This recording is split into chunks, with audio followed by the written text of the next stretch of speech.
Okay.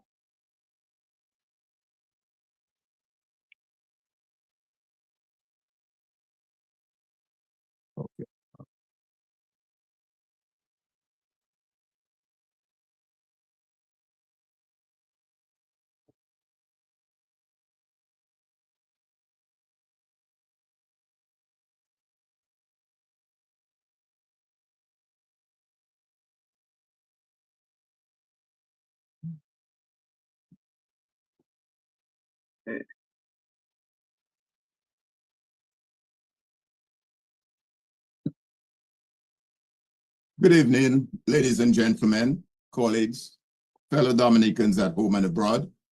My name is Alvin Thomas, and I will be the moderator for this evening's virtual panel discussion titled May 29, 1979, Milestone or Millstone, Are There Lessons to be Learned? Before we proceed, and before I move further, Brother Jermaine, I would want to indulge on you to say, lead us off in a little prayer, if you won't mind, as we start the proceeding. In the name of the Father, and of the Son, and of the Holy Spirit, amen.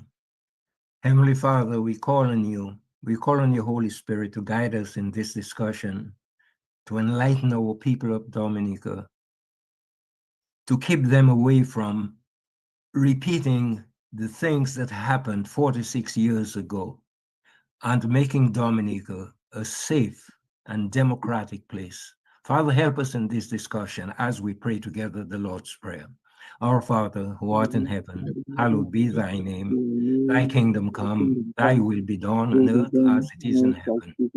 Give us this day our daily bread, and forgive us our trespasses, as we forgive those who trespass against us.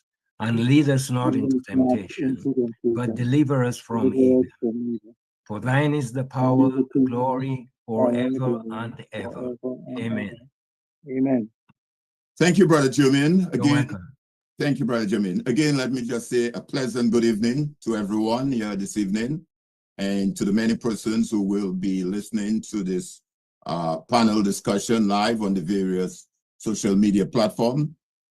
We do have this panel discussion being carried live by Q95, by TDN Radio, Civic Vibes, Push Past 10, and MO News, if I understand it correctly.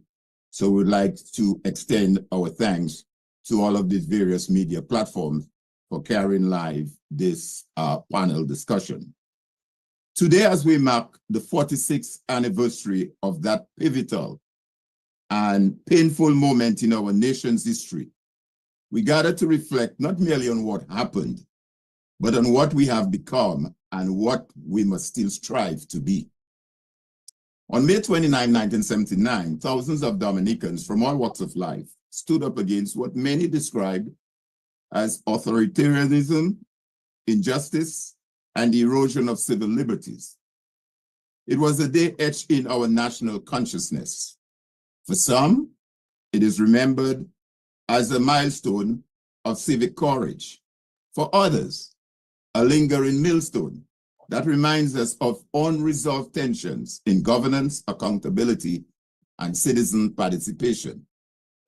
On that historic day of May 29, 1979, a youth protest against the government of Patrick John took place in Roseau.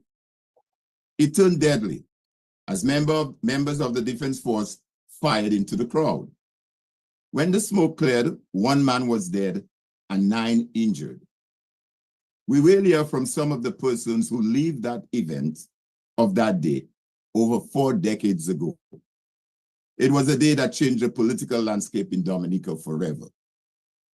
This evening's discussion is organized by the Electoral Reform Coalition, ERC, a broad-based civil society alliance committed to strengthen democracy and protecting electoral integrity in the Commonwealth of Dominica. We are joined by an esteemed panel of historians, civic leaders, and policy thinkers in the person of Mr. Oliver O.J. Serafin, who took on the mantle of Prime Minister during that tumultuous period of interim government. Mr. Atherton Afimate, former minister in the interim government. Brother Egbert Jumin, activist and a key voice during the political crisis. Mr. Nicholas George, a retired police officer who was on duty on May 29, 1979. Mr. Crispin Gregor, an activist in the diaspora when events of the May 29, 1979 occurred. And Mr. Johnson Boston, chairman of the Dominica Freedom Party and current chairman of the Electoral Reform Coalition, ERC of Dominica. Together, they will help us unpack the implications of that historic day, connect to its present, and challenge us to ask, what lessons have we learned? And what must still be done to safeguard our democracy? I'd also like to recognize it first this evening, Attorney at Law Gabriel Christian, as well as Justice Irvin Andre, who is also going to be part of the panel as well. Dr. Andre will be part of the panel. And to recognize Attorney Gabriel Christian, who co-authored with Justice Andre, a book, In Search of Eden, Dominica's History, published in 2002, with a chapter captioned, Reign of Stones, the May 29, 1979 Revolt and the Aftermath. As moderator, I'm deeply honored to be a part of this conversation. As a former General Secretary of the Dominica Public Service Union, and as someone who lived through those turbulent months, I know well the power of collective action and the cost of silence. It is my sincere hope that any young persons listening to this discussion this evening would benefit from the presentation by the panelists, and in so doing, would help shape their political perspective of their country's history. I invite you to listen carefully, engage respectfully, and reflect critically. Let this not just be an exercise in remembrance, but a call to renewed civic responsibility. Thank you, and let us begin. I will first, as we said, we have in our midst, and let me just say for the records as well, that an invitation was sent out to His Excellency Charles Savre, former General Secretary of the Civil Service Association, who also played a pivotal role during that time. And he indicated, unfortunately, he won't be able to join the panel. However, wish the discussion every success. So I just wanted to make that note. So let's begin. And where do we begin?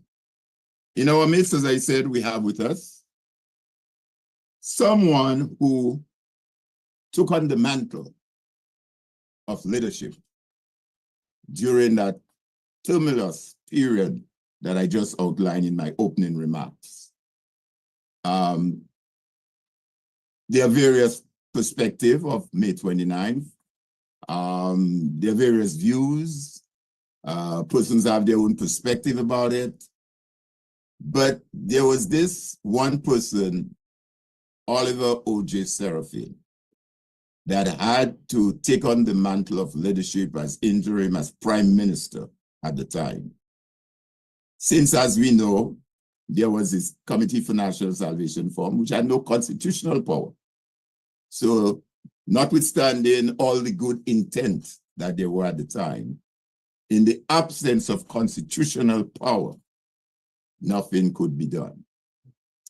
And just doing a little research myself, recognize the role, and with Mr. Serafin having to step forward, the role that the clerk of the house, Mrs. Jennifer White at the time, played as well. Because of, obviously, when everything fell apart, we had to continue as a country, as a nation. And I'm therefore going to invite Mr. Serafin to maybe begin the discussion and share with us and the rest of the folks listening, what went through your mind? You were a young man at the time, 35, 36, whatever I believe it was, 46 years ago. And you were called upon now to lead an interim government coming out of that situation. What was going through your mind? Tell us what, Give us a little context here after the dust has been settled and we have to move on. Mr. Seraphim. You're muted, you're mute. Unmute. Let's see, let me get, let's see our producer. Producer, can you unmute for Mr. Seraphim? I'll get a producer to unmute, let's see. Hold on. Okay, go ahead now, go ahead, you're good to go now. Thank you very much for your kind invitation to your panel discussion tonight. I am aware that there are many persons who are unfamiliar, uninformed about our history. And a faulty foundation continues to create the edifice of a structure of government and of history that's broken by lack of information.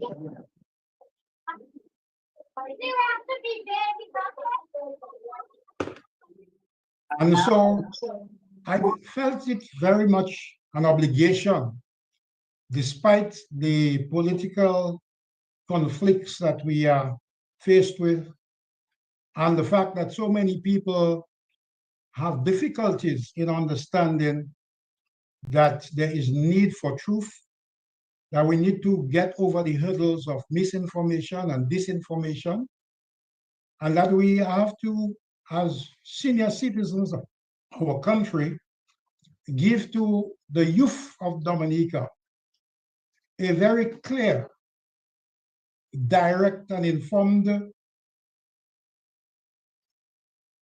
activities that pervaded the country at a time before some of them were born. And so when you say to me, what did I think when I accepted the leadership following the overthrow of Patrick John and the arrival of the Committee for National Salvation, I have to recognize the fact that the Committee for National Salvation came about after the difficulties that came about through the challenges of the number of ministers and members of the House that had capitulated and felt necessary that there should be a leadership arrangement to be replacing that of the government of the day. There were 26 organizations. And in this regard, every organization's leader came together to form that committee to save the country from where it had arrived, with a departing president who had left the country in the dead of night, with a president that was appointed by the outgoing prime minister whose vehicle was overturned and who was challenged by the masses of protesters and so on, and had to resign as well. So we had a country in decline, where our constitution had been subjected to, after 6 months of our independence, our constitution was shredded by the activities that took place on the 29th of May, 79. When you ask me, what did I think? What happened? First of all, I must say that I was blessed by Almighty God, the one, the creator for our universe, to have not allowed me to come to the parliament on that particular day because I was ill, very ill. And as a consequence of that illness, I was not at the House of Assembly. And so ministers were harassed, ministers were beaten upon, the mobs threw stones at the ministry, the defense force responded, a gentleman died, 2 people were injured, and so on. So it reached a point where the country itself was bleeding from the fact of its situation that emerged out of that 29th of May, 79 event, when all the trade unions of the day came together and led by the CSA more than any other one, where Charles Sovereign was in fact considered to be the prime motivator of the masses to come together to commit themselves to the removal of the Patrick John government. It turns out that I felt committed to respond to the call from the CNS, Committee for National Salvation, to participate in the reconstruction of our Constitution. But what was unknown, and probably still unknown up to this moment, although we have very eminent, very qualified, and persons of integrity in this panel tonight, what was not known was that as a Minister of Government, I had my issues in the cabinet with the leadership of the country at the time. There was an occasion when the Boundaries Commission met, and I was the Minister for Housing at the time. And so Bath Estate and the Canefield were the places where we had an enormous amount of new tenancies. And my belief at the time was, because I was the representative of the Valley, that the Bath Estate housing scheme should have been added on to the Valley. I believe that the Canefield housing scheme also, because it's close to Cochrane, should be added on. And so the Prime Minister chose otherwise. He chose to put the Bath Estate constituency arrangements together with the Roseau South constituency, and to put Canefield with Maho, which I thought was not exactly how it should have gone. That was my opinion at the time. There was an offshore bank called the Federal Bank of Dominica, which I then discovered that the vice president of that bank was no other than the Attorney General of Dominica. And unknown to members of the cabinet, he had been involved with doing transactions with the Federal Bank of Dominica and I believe Lombard Bank of the UK. And whilst the ministers of government were unaware. I was an ambassador at the ACP conference in the Bahamas and in Trinidad when an ambassador arrived, again appointed by Leo Austin. And I was told at the meeting, and there were some eminent people, Errol Barrow was one of them, who suggested that I should not be allowed to sit in that conference because a Caucasian ambassador arrived without the knowledge of the meeting. Then there was the Don Pearson 45 square mile situation, which I then found out was established when, on a Friday afternoon, the Chronicle announced that such an arrangement was put, and a permanent secretary, Dudley Castro, brought it to my attention, and I was Minister of Lands. That included 2 contracts, one without the point wrong, and 2 with point wrong added. I thought that was massive confusion. As, therefore, the minister responsible for lands, I took offense to the Attorney General having involved himself in those situations. I also had a matter that came to my mind, which came to my attention, which was our relationship with the South Africans, the possibility of an oil refinery from South Africa. Now, these were all within the cabinet. And I then informed the Prime Minister the day that because of those circumstances, I would suggest very strongly, then I was president of the party, that Mr. Austin should be removed, and failing that, I would resign. That was prior to the 29th of May, 79, prior to. So when 29th of May, 79 came about, I had given my own position that it's either Leo Austin is fired or I will resign, and therefore that's how I resigned. So I never resigned because of the situations that emerged out of the 29th of May and the pressure that was brought upon the government and the ministers. I resigned on my own terms because of my dissatisfaction with the power that the Attorney General held in the cabinet. And so that was my basis. In conclusion, because I know others have to speak, let me just say this. When I was offered to become the Prime Minister of Dominica by the Committee for National Salvation, that was an authority given by 26 of the leading organizations of the land. And at no time in the history of the Caribbean have there been such an arrangement where a committee of the citizens select and appoint a prime minister or a leader of a country in the Caribbean. And so when that came about, I was then recognizing that there was no way in which I could become a legitimate constitutional prime minister. And in assisting the CNS to do its work, I formed the Democratic Labour Party with Eustace Francis, attorney from the Roseau South constituency. It is as a result of that that we were able now to get within the membership of the House.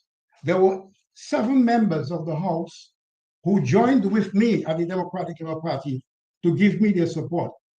And I was the 8th member. The following persons were involved: Ferdinand Parallon, Luke Corrett, Lawrence Darrow, Mike Douglas, Henkel Christian, Bryson Louis, Eustace Francis, and I, 8. And 4 persons from the opposition were able to form the mandate required to constitutionally form a government of Dominica. So that was my contribution to this position, and I rest my case here. Thank you very much, Mr. Seraphin. That was a how should I put it? Very, very succinct contribution in terms of your role then. And thank you for that opening batsman that you did. I'm going to call on the next person with us. This is Mr. Atherton Martin. And what I would like Afi to do for us is to kind of put into context, based on what you have just described, Mr. Seraphin. You spoke about Don Pearson, you spoke about the Freeport, you spoke about the South African deal, several issues you raised. Some persons are of the view that the May 29 just happened on that day. Persons just came out that 29th of May, and all of that happened that one day, and we had that big hurrah, hurrah, hurrah. Give us some context. That's what I want you to do, Afi. In light of what Mr. Seraphin has said, give us some context so those listening, and again our young people, will understand that it did not just happen on May 29th. It could be a culmination that led us to that point. Can you speak to that for us? Afi, you're on mute.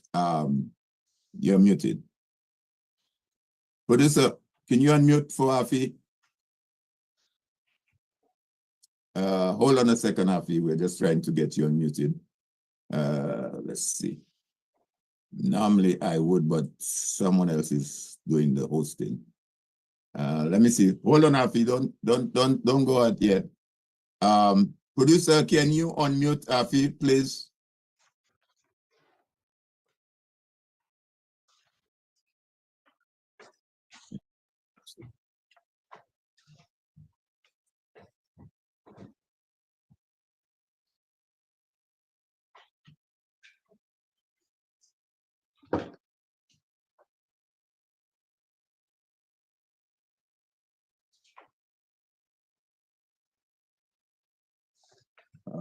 Let's see what's going on there.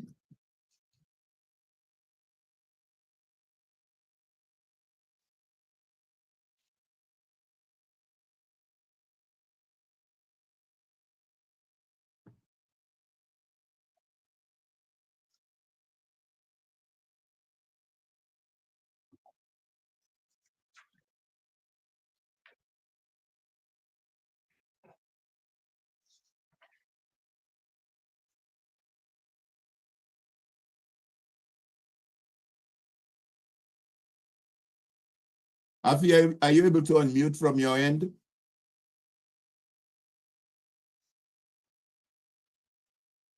But I'm showing you you're on mute. Yeah.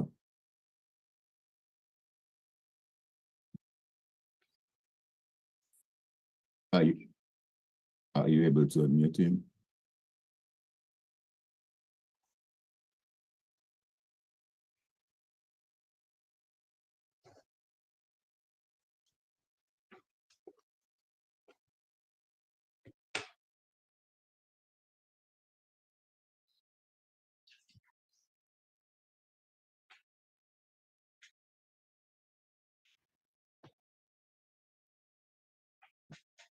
We can hear you.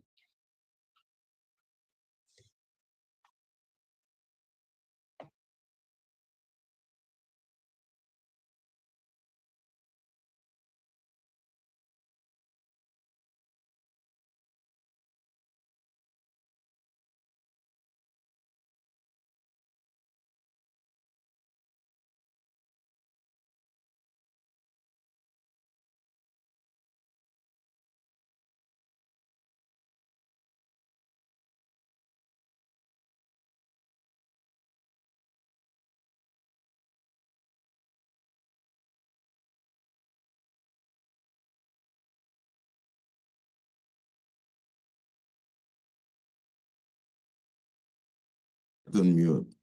Okay. While we wait on Afi to unmute, Brother Jermaine, let me bring Brother Jermaine in. Brother Jermaine, unmute. I'll come back to Afi. Afi, in the meantime, see if you're able to unmute, and I will just jump to you. Brother Jermaine, you're muted. Unmute, Brother Jermaine.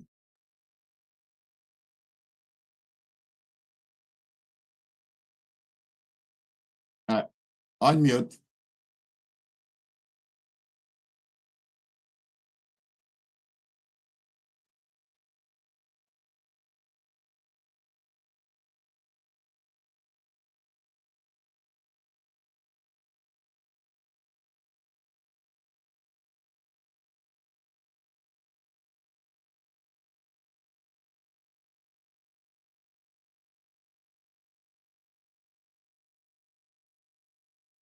Yes, Brother Jermaine, go ahead and unmute.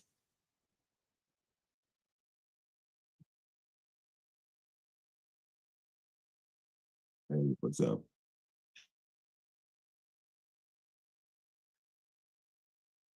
Can you hear us now? Yeah, I can hear you now. I can hear Okay. you now. I can hear you. And Okay. all right. So while we wait on Afi to come in, I'll maybe move on to you, Brother Jermaine. Okay. And you played an active role in that historic moment in our history. And we know also the church played a role, Philip Porter and several other persons. Tell me, and not only that, what I do know, Brother Jermaine, was that let me wait on Happy to come in. I'll maybe move on to you, Brother Jermaine. You played an active. And then what I do know, Brother Jermaine, is that you and Patrick John, Prime Minister Patrick John, grew up as friends, as y'all were friends. Y'all went to SMA, and you'll know each other very well. But yet you got involved in that event that led to what it did. Tell me what drove you to take part and to First of all, thank you for having me on the panel this evening. I came to Dominica in 1974 to take over St. Mary's Academy. At that time, my schoolmate, my best friend, my brother, I could even say, because we were so close, was the Premier of Dominica. He was not yet the Prime Minister. And I thought, coming back to Dominica as principal of the St. Mary's Academy and seeing my best friend as the Premier, we could work together. And this is the intention that I came down with, working together with my Premier. But then something happened. I got involved somehow in the Desmond Trotter affair, because if you will recall, Desmond was on death row for a death that he had not, for a crime he had not committed. And how do I know? How could I say something like that? Because the government's chief witness, on the basis of which Desmond was found guilty, she recanted. And of course, it took pains and troubles to investigate her recantation. So a delegation went over to Antigua. The girl was in Antigua and living in Antigua. We went to Antigua. We saw the girl. Her name was Camilla Francis. We sat in the office of Mr. Veerbird Jr., who was the Prime Minister of Antigua at the time. The girl was at her church. She had now become a Christian, so-called, and so we had to wait for a long time in Mr. Bird's office before we could see Camilla. But she did come, and we spent a long time with her. We spent almost 2 hours with her. She went over her recantation word for word without having a copy in her hand. So we were convinced that she was the author of this thing, and it was authentic. We returned to Dominica and reported to the premier, and he suggested that he would take some drastic action about that and so on, but nothing was happening. So the Defense Committee for Desmond Trotter began having meetings. And one day they invited me to attend one of those meetings. In fact, they wanted to have the meetings at the Windsor Park. They had a huge rally at the Windsor Park. But of course, the Prime Minister prevented them from getting the use of the Windsor Park. He was not the Prime Minister, the Premier. Then, of course, they asked me to use the St. Mary's Academy grounds. Now, the year before, I had given the grounds to the Labour Party to have their activities at the Academy, and they were very much Labourites or pro-Premier, pro-Labour. There's no problem at the school. I gave permission to the Defense Committee to hold their activities on the school grounds since they could not get the Windsor Park. And of course, the bishop was now calling me, Bishop Bogart, and telling me that he had had a call from the Premier, and the Premier threatened that if any activity was held on the school grounds, there would be bloodshed. So he asked me if I could rescind the permission that I had granted. I did not want to, but in respect of the bishop, I did rescind the permission. The committee decided to have a meeting at the river bank and invited me to make my presence, just to be there. And I did. I showed up that day. While we were there, the police arrived in girls' uniform, they stole I think they confiscated the apparatus of the Defense Committee. The guys went in the river, little piece of land in the river to demonstrate. I walked up to the old bridge, the Low Black Bridge, and I stood up there watching what was happening. Defense force or the police began tear gassing the guys while I stood up there shaking my head saying, look at what is happening in Dominica. One of Dominica's higher policemen came to me and gave me what we would call 2 jacks in my neck. And I retreated to the door of a shop close by. Then another senior police came to me and asked me if I was instigating people. I said, instigating? Do you know the meaning of instigate? And he cursed me. I said, sir, you cursed me, but I bless you. Have a good day. A few minutes later, 2 lower policemen came and told me I was under arrest. I said, I'm under arrest. Yes, get into the police van. Well, I was not going to resist arrest and being arrested. So I got into the van, and there was one guy arrested before me. He was, I think, Gary Didier. He was a leader in a play called something of Verona. So I don't quite remember. Yeah, I remember that. Okay. And of course, on our way up to the cell, they picked up a few more people. So by the time we got to the cell, there were 5 of us. Later on, 5 more came in, and there were 10 of us in the cell. We were divided now into 2 groups because there were too many people in one cell. No bail was to be given to us. That was the word of the Premier. We found that out later on. But by 7, 8 o'clock, I was the first one to be freed. And I came out, being carried by people. And I showed the victory sign as I walked out, as I was being carried out. They said I had the Black Power sign and everything. I want Dominicans to know that I am not talking as an activist, but I am talking as one who is interested in honesty, in truth, in justice, and in righteousness. That is why I got involved in the Desmond Trotter business. And as a result of that, I found out that I was now persona non grata in the eyes of my dear friend and premier. Later on, of course, he became the prime minister because we are now independent.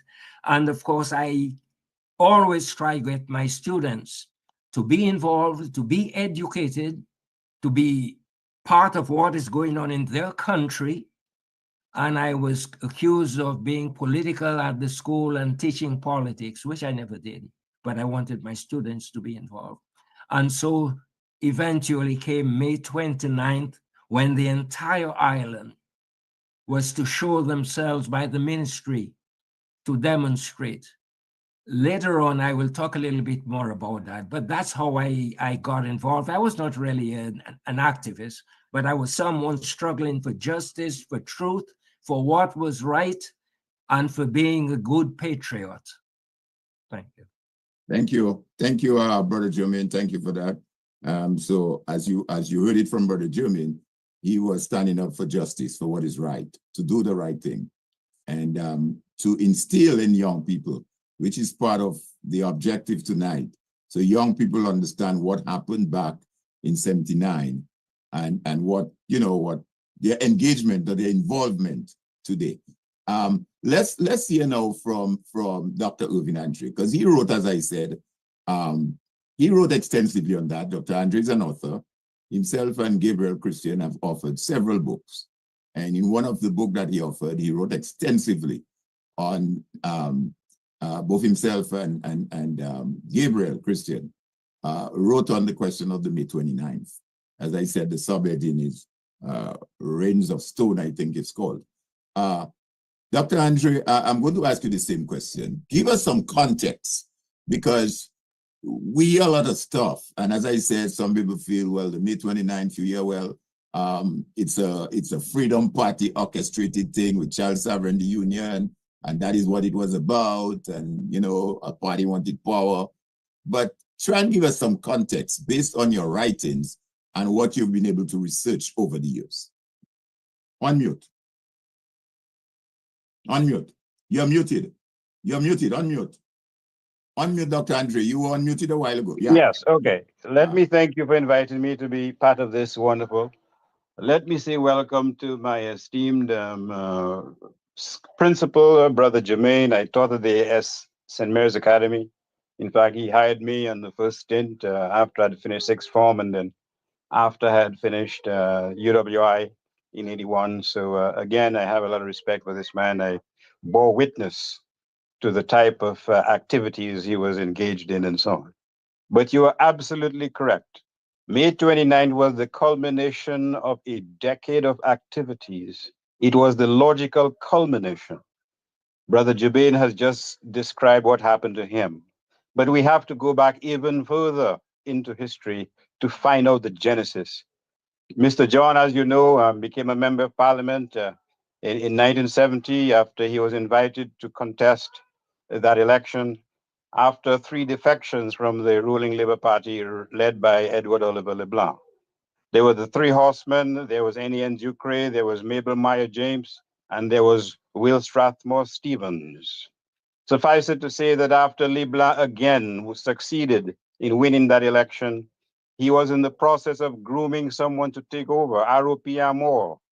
But R.O.P. Amor played his hand, and unfortunately, according to some, he resigned, and that led the way for LeBlanc's eventual exit in 1974 and for the ascendancy of Patrick Roland John.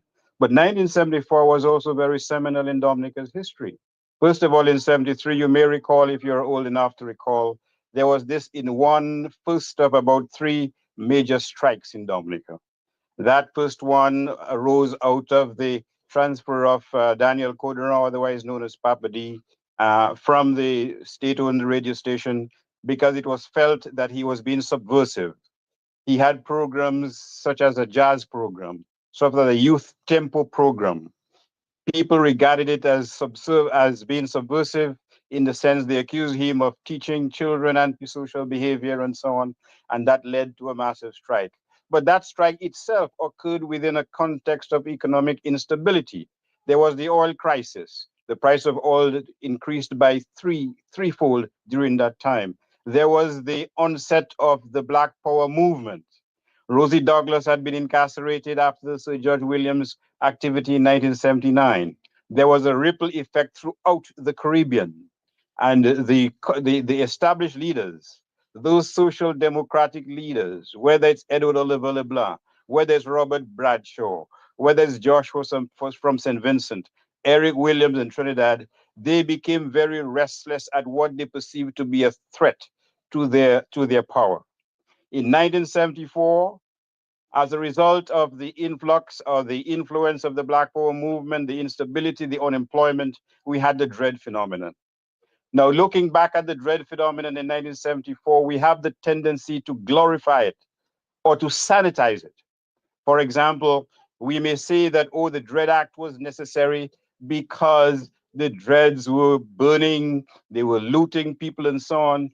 But these analyses, they seem to ignore what was insidious about the Dread Act. The Dread Act criminalized people for one reason: they were wearing dreadlocks. Whether you had hit it, whether you'd stolen anything, whether you had committed any offense, you were criminalized on the basis of your hairstyle. And the Dread Act gave the police the power to unleash against young, defenseless children, mostly of poor people, the full weight of state oppression. That's the bottom line. There were extrajudicial killings. There were false arrests. The police, the state agents were guaranteed immunity from prosecution for whatever acts they were carried out. Go ask persons who will recall vividly seeing dead bodies carried from within Dominica's interior. Ask persons from Bells who may recall the onslaught against Mal and the killing of one of his brothers and another person on the spurious ground that they had weapons. And it is important to realize that, to remember these things, because we see its ugly head today. We've seen it on March the 19th, giving state agents power or immunity to decide people are rioting, persons who did not even give anyone a callot, persons who didn't throw any stone, persons who didn't spit on the ground, persons who didn't even curse any policeman were arrested on the basis of being part of a riotous assembly, when in reality, the only persons who committed any kinds of offenses, such as throwing stones, such as slapping persons defenseless and senseless on the ground, such as, for example, trying to steal a journalist's camera, were the state agents. So this is what we're seeing.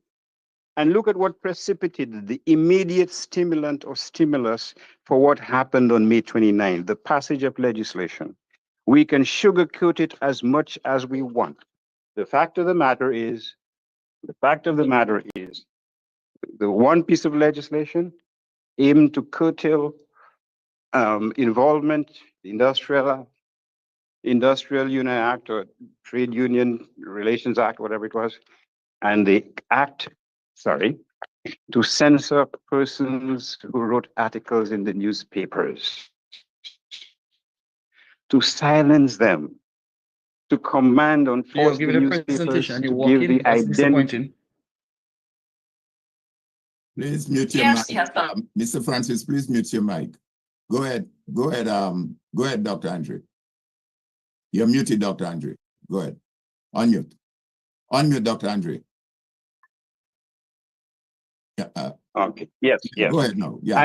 And the stimulus for what happened was the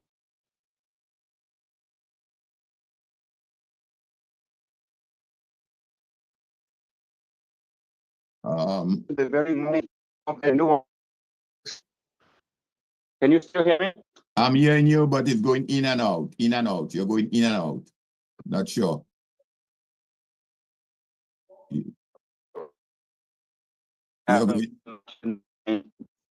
And what is hello? Yes. Go ahead, try again, try. We're hearing Hello? you, but it keep going in and out. Yeah. What is the common element in that, quite frankly, is the decision to enact legislation, which, quite frankly, would impose a death knell to democracy in many respects. The death knell in terms of the absence of campaign finance reform, the death knell in terms of anyone literally, whether regardless of how long broad, participate in Dominica's elections. In other words, legislation which would make it easier for authoritarian rule in Dominica. So what we have is a repetition. But even with respect to the Dread Act theoretically was not proceeded with the advent of the new government in 1980. But you just enacted the Terrorist Act. And the Human Rights Commission, on or about 81, 82, talked about 14 persons who were killed, extrajudicial killings in Dominica. I had occasion to receive the notebooks of this famous police officer, Evans John. He died, God rest his soul. And in that book are basically chronicles of the activities of these police forces who were hunting dreads. Even with the change in government, hunting dreads. You don't have to ask me. Go ask the family of the Maho fellow who was beaten in the police station and whose body was dumped in Taru. Go ask other persons who lost their lives. Go ask their families. What happened? So this is a lesson we have to learn, that unfortunately what we see now is a much more grotesque, a much more ugly reality than existed in 1979. It is as if we haven't learned any lessons. It is as if we are totally oblivious and we have become desensitized to oppression. And this is the challenge to Dominic as we speak. And let me stop right here. Okay, thank you very much, Dr. Andre. I noticed you've already segued into the situation now, but thank you for your contribution. I'm going to quickly move on to Mr. Nicholas George. Nicholas George at the time, are you there, Nicholas? Unmute. Yes. Yes, sir. Yeah. Yeah, Nicholas George at the time was a police officer. And as we know, in situations like this, there are strain on the police force. And as we always say, not every police officer is a bad officer, but you do have some that go overboard. We do not know, we no longer have a defense force, but during that time you had a police office, police officers, a police unit, and you had a defense force unit. So you had competing positions. Who's going to take charge of what's going on? Nicholas, speak to that a little for us from your recollection as a police officer and having to, I would say, work side by side with the defense force on that particular day. What can you recall and where and how did it position the force, the police force, vis-a-vis the role of the defense force at the time? Okay, thank you very much, Mr. Thomas. And I say good evening to the panelists. I'm very humbled to be in the presence of such a distinguished panel. The subject for tonight's discussion is milestones of Millstone, 29th May 79, 29th May 2025. From the outset, I would say that May 29th, 1979, does not represent a milestone for Dominica in its history. And in 2025, as we celebrate the 46th anniversary of that event on May 79, it is a milestone for us in Dominica. Now, if in particular reference to the police and the defense force, I believe in all that happened in 1979, the police came on top. Well, came out all right in that we were led by principled police officers in the persons of Commissioner Owen Phillip and his deputy, Mr. Abraham Joseph. And we were challenged because I was a young corporal at the time, so we probably didn't expect the large crowd that assembled on Kennedy Avenue. But we responded. I was detailed by the Deputy Commissioner of Police to do crowd control duties on Kennedy Avenue and around the government headquarters.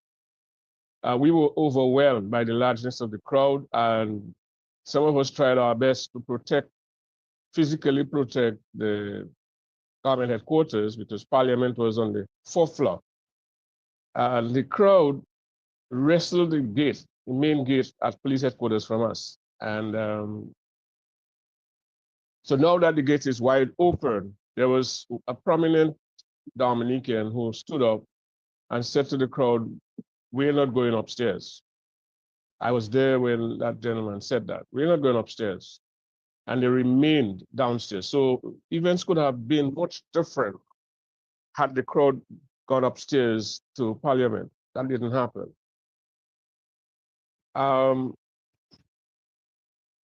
The crowd got so unruly that the police was overwhelmed, as I said. So the Defense Force riot platoon had been called in, and they positioned themselves on the eastern end of Kennedy Avenue. And they were mercilessly stoned that morning. They remained there until a rifle platoon was sent to assist them. And that rifle platoon engaged the crowd, and the exchanges between the crowd and the platoon resulted in the death of Philip Timothy and several other people being injured.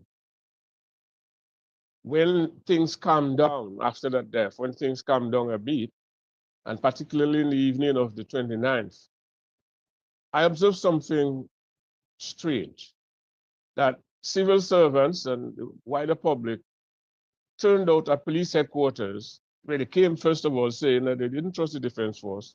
It seems the government was trusting the Defense Force more, and they came and volunteered to augment our forces by patrolling the streets of Roseau throughout that night and succeeding nights. So that was for me a new thing, a new development.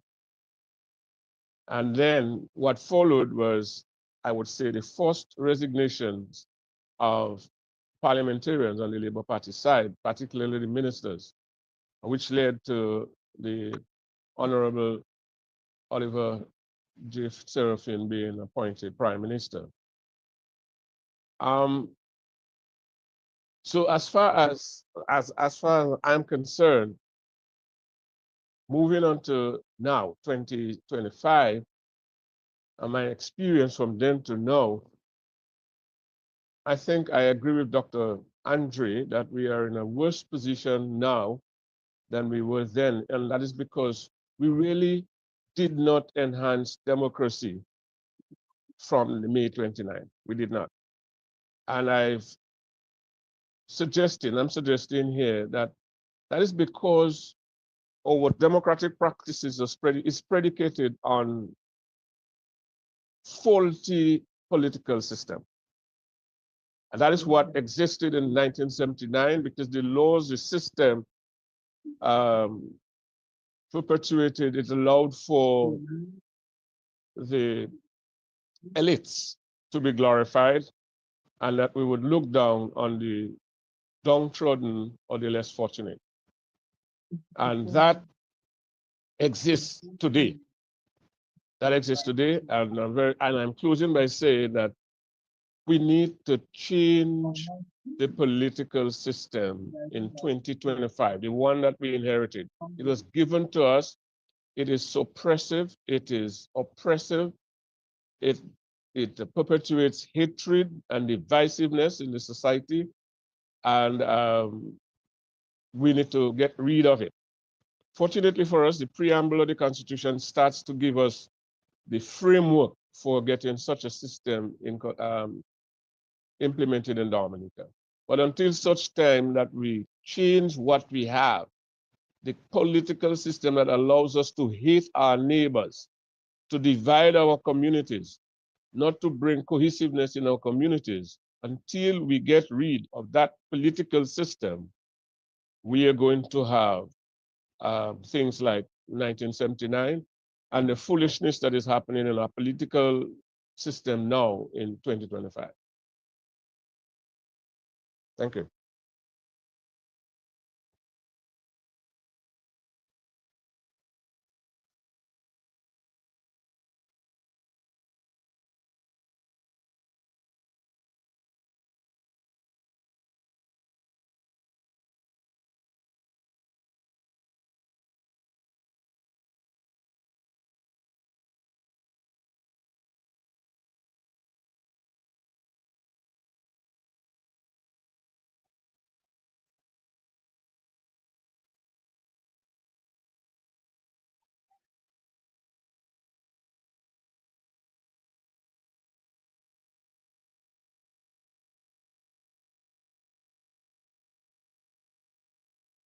Alvin, you seem to be muted. Oh yeah, I'm sorry. My apologies. I'm sorry. No, I was saying, yes, sorry about that. Afi's back with us. He had some connectivity issue, but he's back with us. I'm happy to have him back. And I was saying, in light of the question posed to Afi earlier, to kind of put some context for us, because the May 29th just didn't happen on that one day drop from the sky. And we heard from former Prime Minister Oliver Serafin. So give us a little context, because you've been around for some time. You were a minister in the interim government. So just paint for us what you believe led to that that May 29th day. I only hope that you can hear me now. Yes, I'm hearing you. I'm hearing you, Afi. Okay, thank you very much. My deepest apologies to my fellow panelists and to the audience for something that I am not responsible for, but I'm willing to take some of the responsibility for, which is the disconnection. Right. I am bothered, very seriously bothered, by the growing tendency over the last few years in Dominica to act as if, and to take your words, Alvin, to act as if change is something that happens in an instant. I hear people in leadership positions as well lamenting the fact, oh, they don't know what has happened to Dominicans back in the 70s. Things were different. People were more active, and yeah. That gets to your point, Alvin. 1979 did not begin in 1979. Just to refresh our memory, the activism in the labor movement, remember the activism of the Waterfront Workers Union, the activism of the DAWU, the activism of the CSA, all contributed to laying a foundation whereby people, once they were provided with the information in a clear, unambiguous way, were ready to act. Were ready, in the case of the Waterfront Workers Union, to shut the port down because they understood the issues, the backdrop to the issues. The CSA, because they understood the issues relating to whether it was salary negotiations or conditions of work. But there were some other things happening both inside of Dominica and outside of Dominica that in a very direct way contributed to the atmospherics that allowed May 29, 1979 to occur. Let me remind us. In Dominica, in 1972, 7 years before 1979, what happened? A group of farm workers in an eastern village called Castle Bruce challenged one of the largest corporations of the United Kingdom government, the Commonwealth Development Corporation, challenged them to show good cause why 1/3 of the labor force should be laid off. And when they could not show good cause why that should happen, the workers stood down and the workers shut down that estate, which was an institution of the United Kingdom government. Pastor Bruce. 1974, Grand Bay. The people of Grand Bay, small farmers, independent, unemployed workers, young youth, said to one of the largest merchants and estate owners in Dominica, Mr. Elias Nassif, enough is enough. We will take no more. You remember Pouyon Coco, Desayo Femwe, Chubby. Bear in mind the chronology of those kinds of events domestically. 1975, 76, concerted and determined action by the CSA under the leadership of the person who chickened out tonight, which is part of the problem. Because it is not enough to provide leadership when and as it is needed in time, but to continue to provide leadership as time goes by. And tonight is a clear indication. You can almost say that the leadership provided to the CSA in that 75, 76 period was opportunistic. 1978. Remember what happened in 1978? There was a leaf spot crisis in Dominica's largest industry, largest export industry, bananas. The yellow cigatoka attempted, nearly destroyed Dominica's banana industry. What saved it? Independent small farmers throughout Dominica stood up and challenged the Dominica Banana Growers Association and the Ministry of Agriculture to show good cause why they allowed this to happen and to mobilize their resources to save the industry, which they eventually did under pressure from the small farmers of Dominica. That's 1978. Arising out of that, there was the resuscitation and reestablishment of a national farmers organization called the Dominica Farmers Union to sustain the voice of the small farmers on matters affecting their livelihood. 72, 74, 76, 78, 79. Exit Dominica for a moment. Go south to Grenada, 1979, 13th of March. Peasants, students, and unemployed people in Grenada said to the Eric Gary government in a neighboring island, enough is enough. We want and need to be a part of the decision making in our island. The ripple effect of that throughout the Caribbean was astounding and fed into and flowed into the other events that had been occurring here in Dominica from 1972. Nicaragua, 1979. The peasants of Nicaragua overthrew the government of Somoza. Enough is enough, they said. And the Sandinista movement took over and led that uprising of small farmers, unemployed, and youth. Cross the Atlantic and go to what we today know as the Middle East.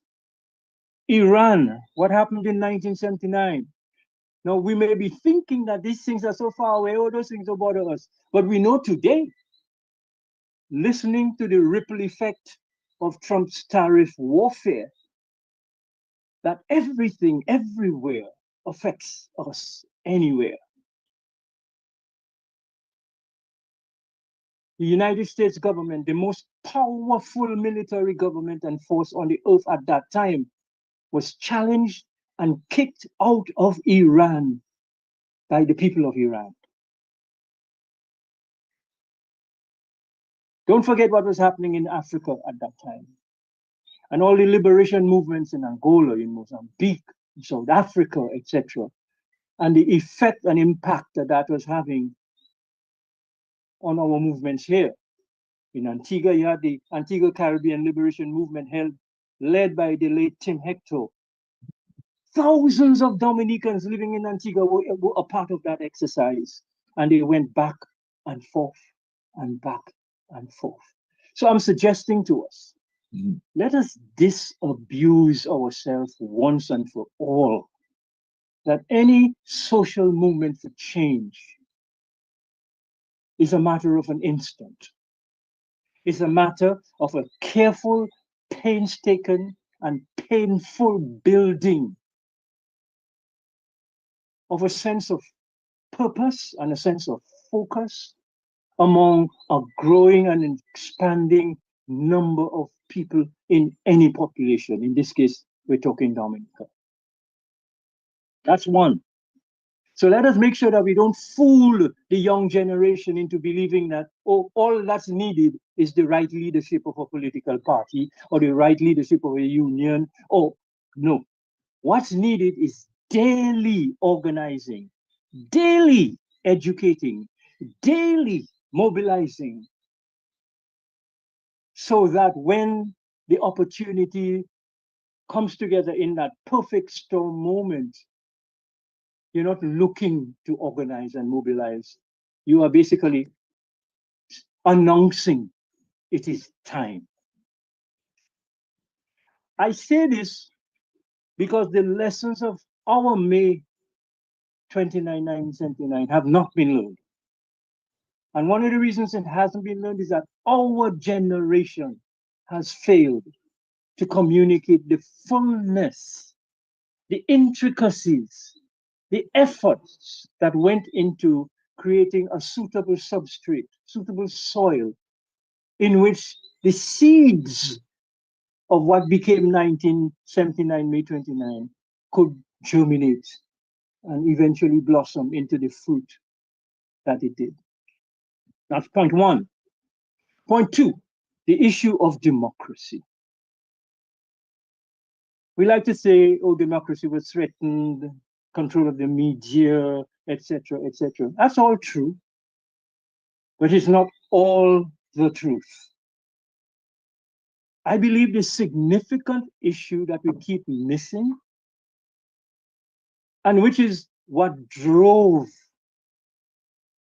and sustained that movement of enough is enough over the years leading up to May 1979, is that no democracy can exist without institutions that function as democracies. For example, it is not possible to have a democratic system of government if other institutions in the society, be they trade unions, private sector organizations, civil society organizations, regional organizations, in our case, OECS, CARICOM, etc. If these institutions function in an anti-democratic way, that is top-down, where the people who are the targeted beneficiaries have no say in policy, no say in program, and no say in implementation, then you are dismantling and preventing the building of the pillars that together will sustain that thing we are referring to as a democratic society. And so I say, what allowed May 29th, 1979 to emerge was that we understood that. Yeah. Those of us in the leadership of the movement at the time understood that, but not just by virtue of some, spiritual enlightenment, but by virtue of hard work. We read a lot, we listened a lot, we debated a lot, we organized a lot. And if you think clearly, these are the very things that are lacking in Dominica today. So there's a vacuum. There's a vacuum of democracy in Dominica.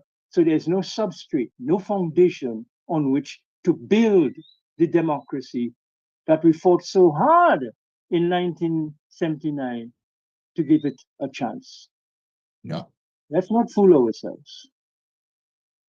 Let's not fool ourselves. Yeah. Thank you very much, Afi. You have unpacked quite a bit, and I'm sure your fellow panelists will agree to some of the comments, or most of the comments rather, you've made there. And we're speaking there directly, the whole question of civic engagement, and that is a fundamental problem. We read a lot then, we debated a lot, and therefore I'm glad you're able to put it in that context, because sometimes when we have that conversation as it relates to May 29th, it seems like it's just this one incident that happened on that one day, and you had this big hurrah situation that occurred. But like you said, you paint it all the way back, going back as 73, 74, 72, which culminated there. But we have our final panelist that's going to contribute here is Crispin Gregoire. Crispin at the time was out of Dominica. But again, as Afi and some other panelists alluded to, there was that international flashlight on us. And Afi just made reference to Grenada next door. Bear in mind, Grenada had the People's Revolution in March, April, May, 2 months after we had ours. And there was this fear that, boy, we cannot afford to let Dominica own go the way that Grenada own went. And I guess that is why Dominica stands off as being unique in what we were able to do with the Committee for National Salvation and what Mr. Serafin explained earlier. Because it was like the fire was flaming. It was like the 1930s fire. Those of us remember what happened in the 1930s, the uprising that spread throughout the region. And we were scared that, hey, if Grenada went that route, it's likely we're going to go that route too. But let's hear from Crispin, who was out in the diaspora, who I'm sure was actively engaged as well. What can you recall, Crispin, of that May 29th? Leading up to it, of course, and we know of your involvement in various NGOs and that stuff in Dominica and thereafter. What can you share? Yes. Well, Alvin, this event happened just like 2 weeks after I graduated with my first degree. And, for my whole life, going back to, well, first of all, I neglected to say good evening to all the listeners and the panelists. So let me get my manners straight here. So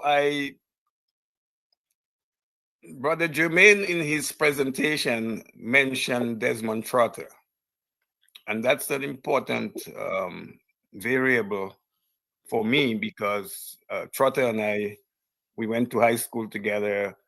He was the guy who led the SMA demonstration. The first demonstration ever in Dominica was led by Desmond Trotter at SMA. The SMA was the center of Black power in Dominica. And I was one of the students.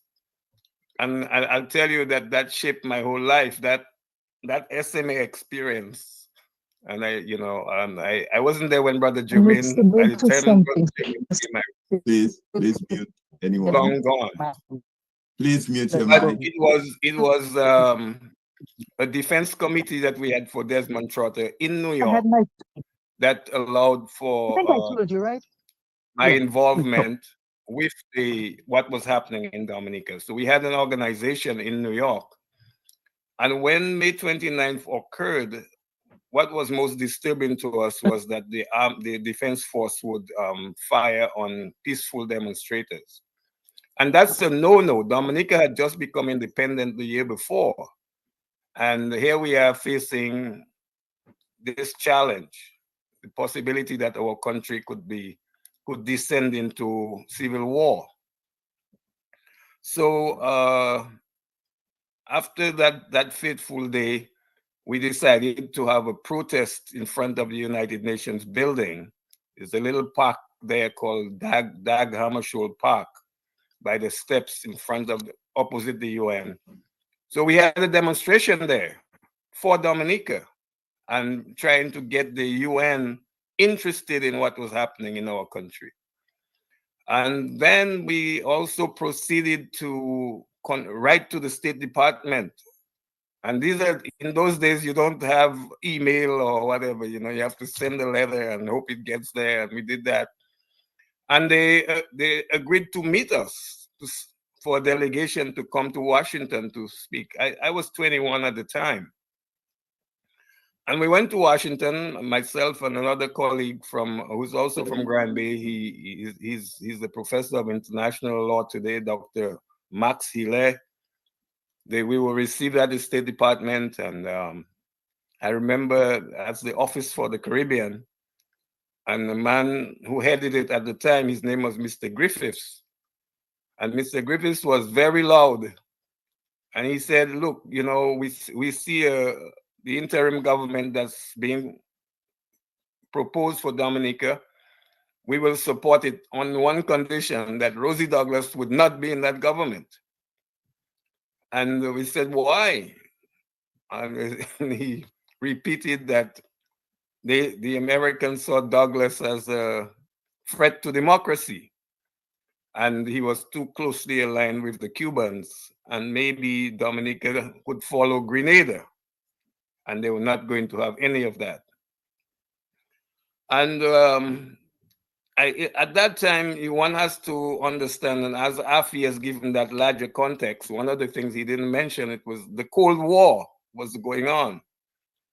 And Cuba, having relations with Cuba was a no-no.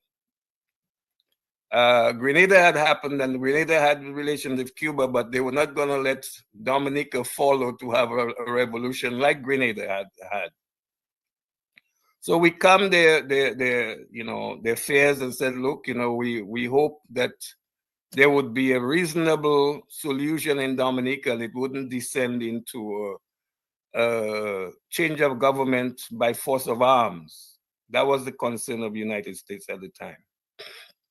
So we went back to New York and we continued our work. And I should say that, interestingly, that group emerged as the Dominica Hurricane Relief Committee after Hurricane David happened 2 months later.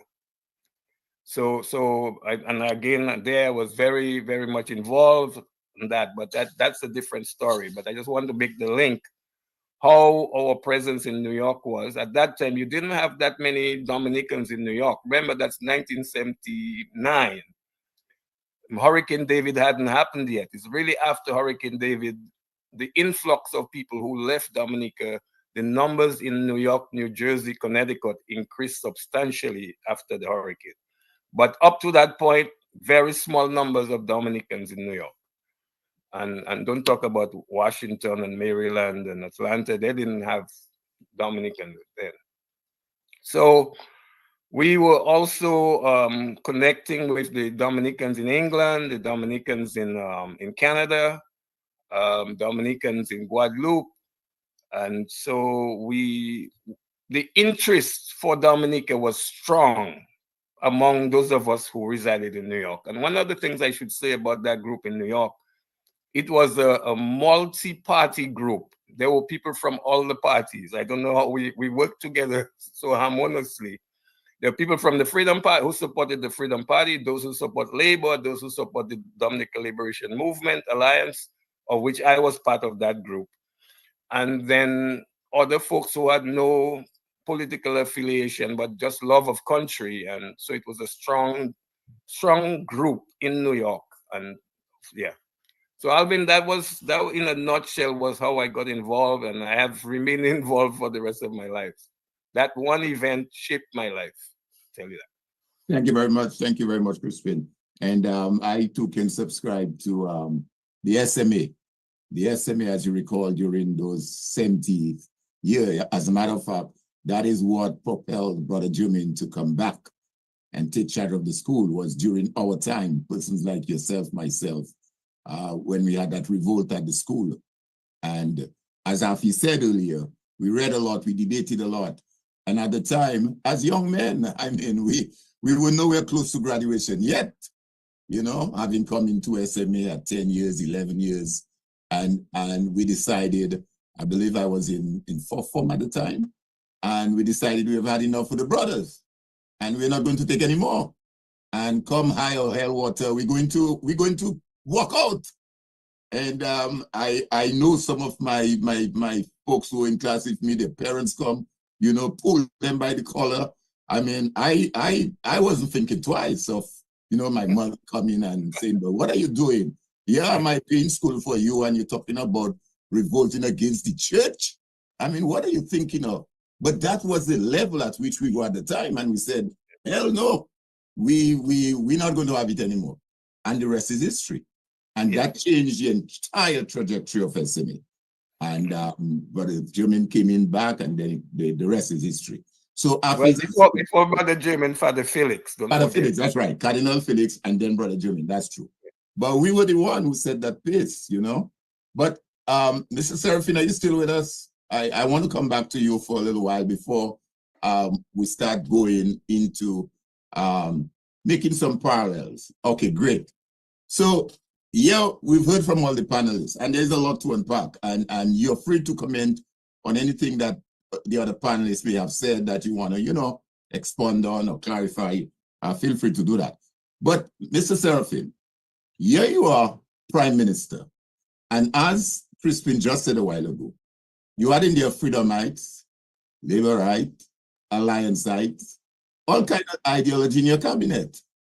So it was not a cabinet where it was a Labour Party or Freedom or what. You had all those guys in there. You had people like Afi Mate, who was considered, and those days they considered him a leftist as a minister. So how did you navigate that? And while you're saying that, I know we are looking at May 29, but within 3 months, we had Hurricane David. So, Mr. Serafin, I don't know, man. You just you just had it. It was just all laid out for you. I mean, we came from independence.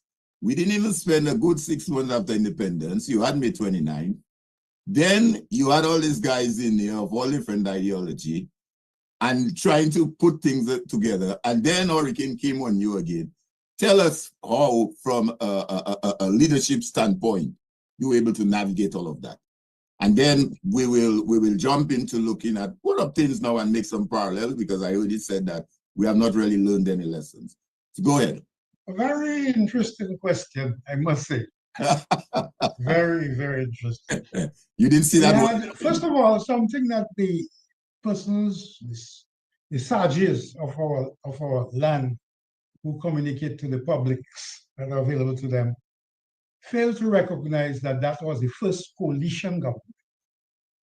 Now, we've heard about governments that came afterwards and so forth, but that was the first coalition government. True. Comprising of those persons. Afi Martin at the time was the leader of the Alliance Party in the cabinet. Obviously, very young, vibrant, energetic, educated, wants to be leader of the country. And he's my Minister of Agriculture.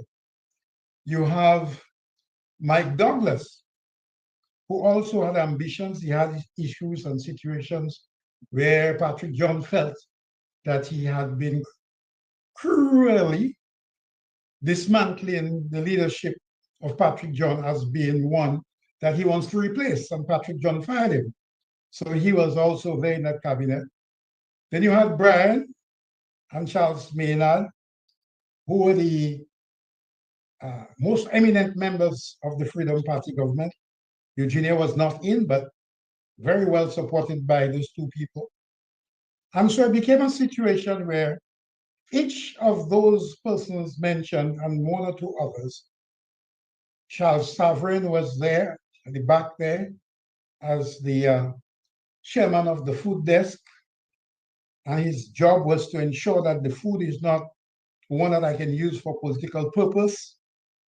And consequently, he, Charles Savret, blocked some sources of food for Dominica, like the PL 480 food, the Catholic Relief Food, the Seventh Adventist program of food supplies.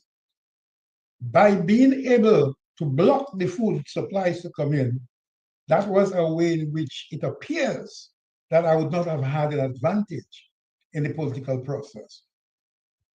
Then I had discussions with Patrick John, and I said, let's let bygones be bygones. The situation is there have been a change of government. I'm now in government, and I need his support. And he suggested that if perchance there would be a pure Labour Party group of persons in the cabinet, then he'd feel free to continue supporting me in the bills that will be coming to Parliament, etc., etc. And so, unfortunately, mea culpa, I have no choice but to find comfort in removing the presence of such persons who I believe could be antagonistic to my own personal political ambition. Don't forget that I was placed there just as basically just to come there, block a hole for next election, you know. Keep the seat Nobody on. took me seriously enough to think that I was going to continue the process of an emerging Labour Party and the leadership of the Labour Party to overcome what had happened to Patrick John. And so here I was in a cabinet, I'm having to dismantle that CNS connection. And so I said after Hurricane David that the CNS was blown away by the winds of David. I remember that quote. And consequent upon that, therefore, in having some of those persons like Brian and Maynard and others who were no longer in the cabinet because of dismissals, a lot of us here sitting even now in that group of persons that are communicating with you may not have realized that what transpired was that a new Labour Party emerged. In that, Leonard Baptist Papi became a senator. Louis Robinson became a senator. The Carib chief, Hilary Frederick, became a senator, and so did Phoenix Thomas. And I remember being in Parliament and saying in the Parliament very boldly that the Labour Party is now hydra-headed. When you cut one head, the other one appears. And so here we were, Eugenia says, that's true, because you are a monster or something of that sort. Now, I'm saying so to say this, that my allegiance then to country, yes, because I did what I could during the hurricane, but certainly was for the reconstruction of the Labour Party, because that's where I came from. Right, right. That's where I was at 25 years. I was the treasurer of the Labour Party, later on vice president, and I became president of the Labour Party. And so my first communication with my party resource people was, how do we reconstruct? And so if you ask me what happened then, was that a new government emerged towards the end of '79, leading to the elections. And unfortunately, what transpired was that the alliance went their way and they continued to contest. We didn't get an amalgamation or a thought process to bring us together. We didn't do that. Patrick didn't come to me and say, let's work it out as we should have. So as the result of that, you had three opposition parties contesting the Eugenia Charles government, and she emerged as government. But something that has passed by, a lot of people haven't realized, is that whilst the alliance had lost the elections in 1980 and had dismantled and disintegrated by 1985, the alliance re-emerged with Rosie Douglas in 2000. Did you realize that? Have you really thought about that? Yeah. That in fact, what you had was, Afi Martin became a minister. Yeah. What's his name? Pierre Charles. Pierre Charles. Pierre Charles became a minister. Yeah. Osborne Rivette Yes. became a minister. Yeah. Pascal became a minister. And who am I missing? There was somebody else. Oh, Bernard Wiltshire Yes. became Attorney General. Yes. So that all of those persons who in 1980 were the young, aspiring, positive people re-emerged in 2000 and formed the government of 2000 until Charles Savarin, having sold out the Freedom Party, walked into the party of Rosie Douglas, and from there become the dominant personality and emerged as president of Dominica. That's an interesting part of history. Yeah, that's a very interesting thing, and that is why it is so important for us to record our history. It is so important, especially for the young people, that they can learn and see what it's like. And we have a very rich history. We may not all agree or may have different perspective, but it is our history as a people, and we can't hide away from it, as painful as it might be. But I want to recognize. So don't you think it would be timely that Savarin kind of explained to the Freedomites how he emerged as that person that that's why we're hoping that integrated. We are hoping he would have been a part of the panel tonight, you know. I would have thought that he should have been, and then or somebody else who could probably explain to me how much an influence that Savarin had on bringing the Freedom Party supporters by throughout the country. If you do any research and you go to Soufriere, you go to Roseau, or to Portsmouth, or to the Carib territory, the Nago territory, you will find that the personalities in the Roseau South in particular, who are now dominating the so-called Labour Party of today, are Freedomites of the old days. Yeah. Well, that's a good way to segue, because I just want to recognize Johnson Boston, who have joined us. I see you have just joined us, and maybe it's a good time now to segue and to get a contribution from Johnson. Are you with us, Mr. Boston? Mr. Boston? Yes, I'm there. Okay, great. So I'll just say my last bit on this one. That Rosie then came in and, joined the Labour Party, and also became the new face of Labour, Yes. He came in 1992, I think it was. Yeah. That he came in after Mike Douglas was from That's right. 1985 to 1992 was Mike Douglas. Yes. And then Rosie took over from 92 onwards. Yeah. And I was listening to a program very recently by one of the Labour Party campaign people, and they were saying that they played a song called Sankey. I'm singing Sankey for OJ and John. And it is OJ and John that brought down Labour Party. When in fact, Mike took over Labour Party in 85 and had it on to Rosie in 92, and Rosie continued until 2000. So we have to understand history, I know. And that's one of the reasons why I came into this program, I accepted being in this program tonight. Yes. Was because I keep seeing people just talking in their heads off in all directions. They don't even know what they're talking about. Absolutely. And we appreciate that. We really appreciate you coming on board. And we need to do more of that. Not just on the 46th anniversary, especially for the benefit of our young people. But let me go to Mr. Boston. Mr. Boston, you're the chairman of the Freedom Party, and you're also chairman of the ERC. And in some circles, it's being said that, well, this meeting, 2019, is a Freedom Party thing, and Charles Savarin, that has nothing to do with it. Just tell us, what's your own experience, what's your perspective, as it relates to, first of all, May 29th, and where you see this whole, is it a milestone or a millstone, as the theme of tonight's discussion suggests? Mr. Boston. Well, Brother Thomas. You put it in Alvin Knight, no. Yes, don't confuse the two. I'm Alvin Knight, not by night. Alvin Knight and Alvin Thomas. So it's Alvin Thomas that is the moderator here tonight. Yes. Let me say it's an honor to be a part of this panel with former Prime Minister O.J. Serafin, Brother Edward Jermaine, former principal of the SMA, Crispin, former ambassador to the UN, Dr. Andre, who is Dominican in every aspect of his life, as well as with Afi Martin, who has been around and involved all his years, I would say, all his years.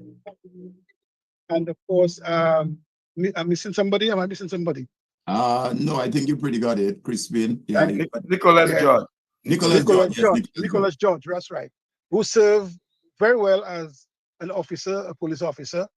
In fact, I always said to Nicholas, when I looked at him in his uniform in those days, and even before he retired, to me, you get a sense of a responsible servant in the Dominica Police Service, serving the people.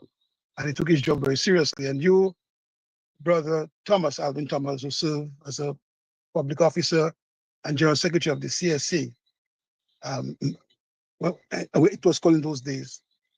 And the many persons who are listening on the various platforms, and of course on those on queue, I think 46 years ago is an important aspect that we as a people must remember, must record, and must, of course, appreciate in some ways because it opened our eyes. I know what it did for us during Dominica is that government come to realize they cannot take the people for granted. And in a democracy, participatory democracy means that the government do not have all the ideas.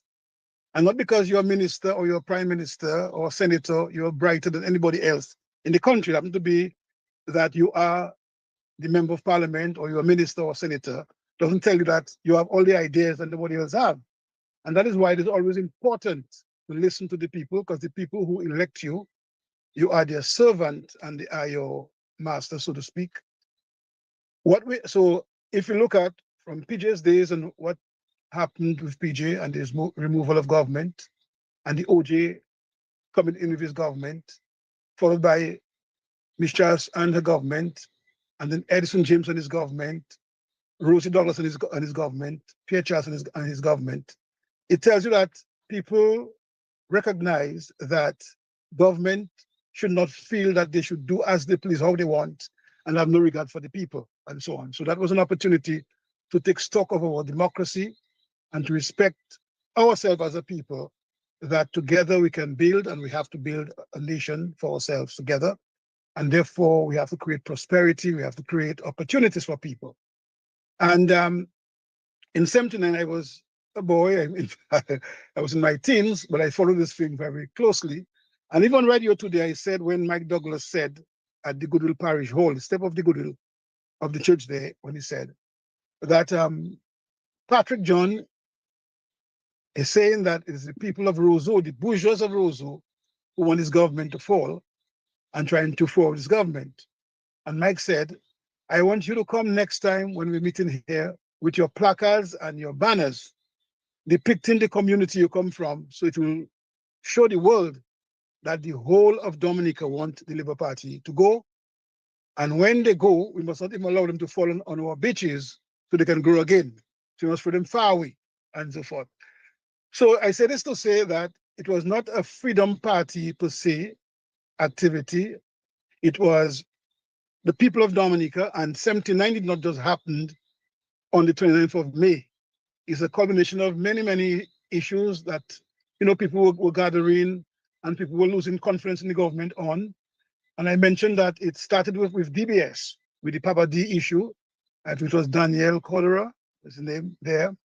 And many of those who were DBS at the time who could remember that they striked in support of Papa D when he was being transferred from the DBS at the time Dominica Broadcasting Station to the grammar school and so forth. It so happened that in 79, it took root where people felt enough was enough and so on. And as I said, all of us may have our own perspective and different approaches to how we saw things, how we record the history of what happened. But it is important to always recognize the facts, because it's not a matter to bash anybody or to idolize anybody, but a matter to explain to our people that the young people in particular can understand that the power of the people are important. The power of the people in the ballot box are important. The power of the people to come out when there are matters that is disturbing to them And government that is wise can either allow itself to fall like PJ, or the government can take stock and take heed and decide, okay, you do something. I am pulling this thing out. For example, I heard a caller earlier on a program before who said in 79, people were not saying PJ must go, they were saying Austin must go. Because people had more issues with Austin than PJ, because we saw PJ as one of us. And then people saw Austin as somebody who came in, and I think they said it's some Guyana. He was made Attorney General at the time. And they felt he had the power of influence over Patrick and so forth. And therefore they felt if Patrick had just withdrawn the bill in Parliament, then because Patrick, no doubt, was one of the most popular prime minister and political leaders of the country in the 70s. And in that case, Dominicans had a total beef with Patrick. They only had beef with the fact that the 40 was being dominated by Austin and so forth. And people were saying Austin must go rather than saying PJ must go. But it boiled down to the fact that when people felt that the government was not listening, it was not taking heed, then people decide the whole cabinet must go and so forth.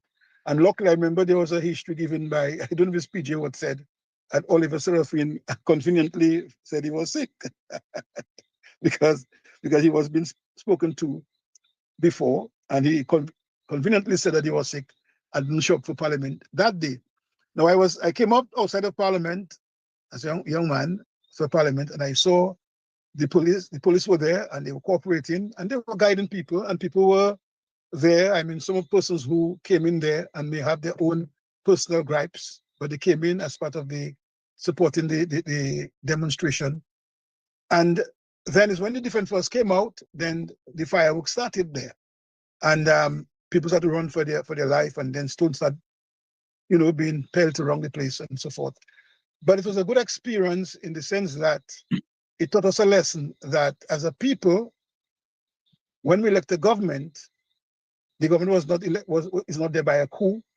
It was there by the people's vote, and therefore it must have respect and appreciate the people and listen to the people and work with the people and so on. I mean, as a government, you will have what you have to do, but it's always important to seek advice so you can create that level of unity between government and opposition. And I said on the radio today that all the prime ministers I know of call opposition members.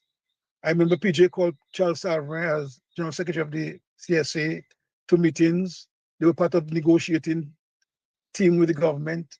Then when Rusi became prime minister, there was an issue with the banana industry, and Rusi called the opposition leader at the time, and he called that was Mr. James and Mr. Savrin, leader of the Freedom Party, although Savrin was then a minister in the coalition government, and they discussed an approach to the banana industry, its survival. So prime ministers and government and cabinet have always related to persons who may have a different view. This things changed when Mr. Skerritt became prime minister. He felt as if, well, he's the boss around and nobody else have any other idea beside him and maybe his cabinet and so forth. And therefore, this is something I say we did not learn or we experienced in 79, but lose that kind of approach in 2004, 2005, when Mr. Skerritt became prime minister. And I think it is something that we should not be ashamed of discussing our history.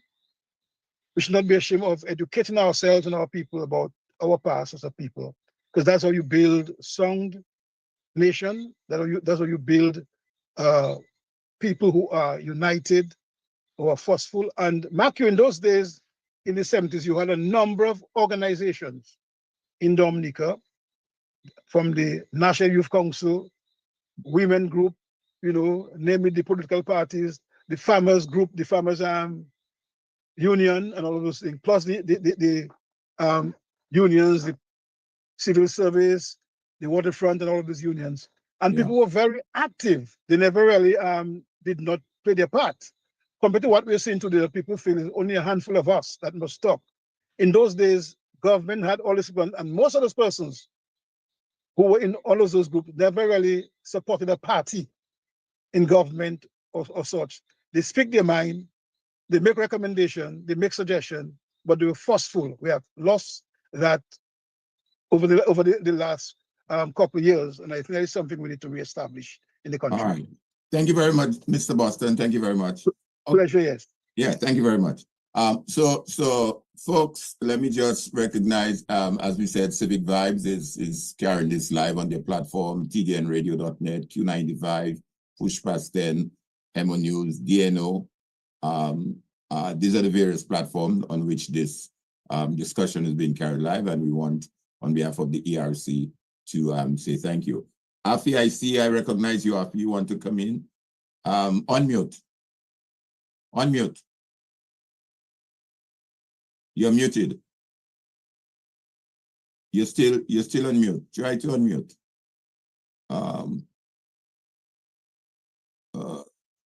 Producer, able to unmute Afi because I'm not able to. He's trying to come in. Let's see. Okay, Afi, we will not try to see if you can unmute yourself. The producer will unmute you, and then you will jump in. Just chime in. But let me. Afi made a point earlier. The fact that there's a lack, institutions have been dismantled, no civic engagement, and all of that. I want to go to Brother Germain, who, as an educator, and then worked in the secondary school, St. Mary's Academy, for a number of years, where he was able to, train young men and teach young men. What can you say of this lack of engagement that Afi referenced earlier? And in doing so, let us try and bring it home to where we are today, because that is part of the problem or the concerns that you hear. Young people are not involved. During the 1979, most of the persons there involved, Afi, Mr. Seraphine, Nicholas George, all of these people, Crispin, were well under 40 years of age. Dr. Andre, we were all under 40 years of age, 20-something, 30. OJ was just 35 when he took over, 35, 36. What do you say about that? Unmute yourself, Brother German. Afi, see if you can unmute as well. You're still muted. You're still muted.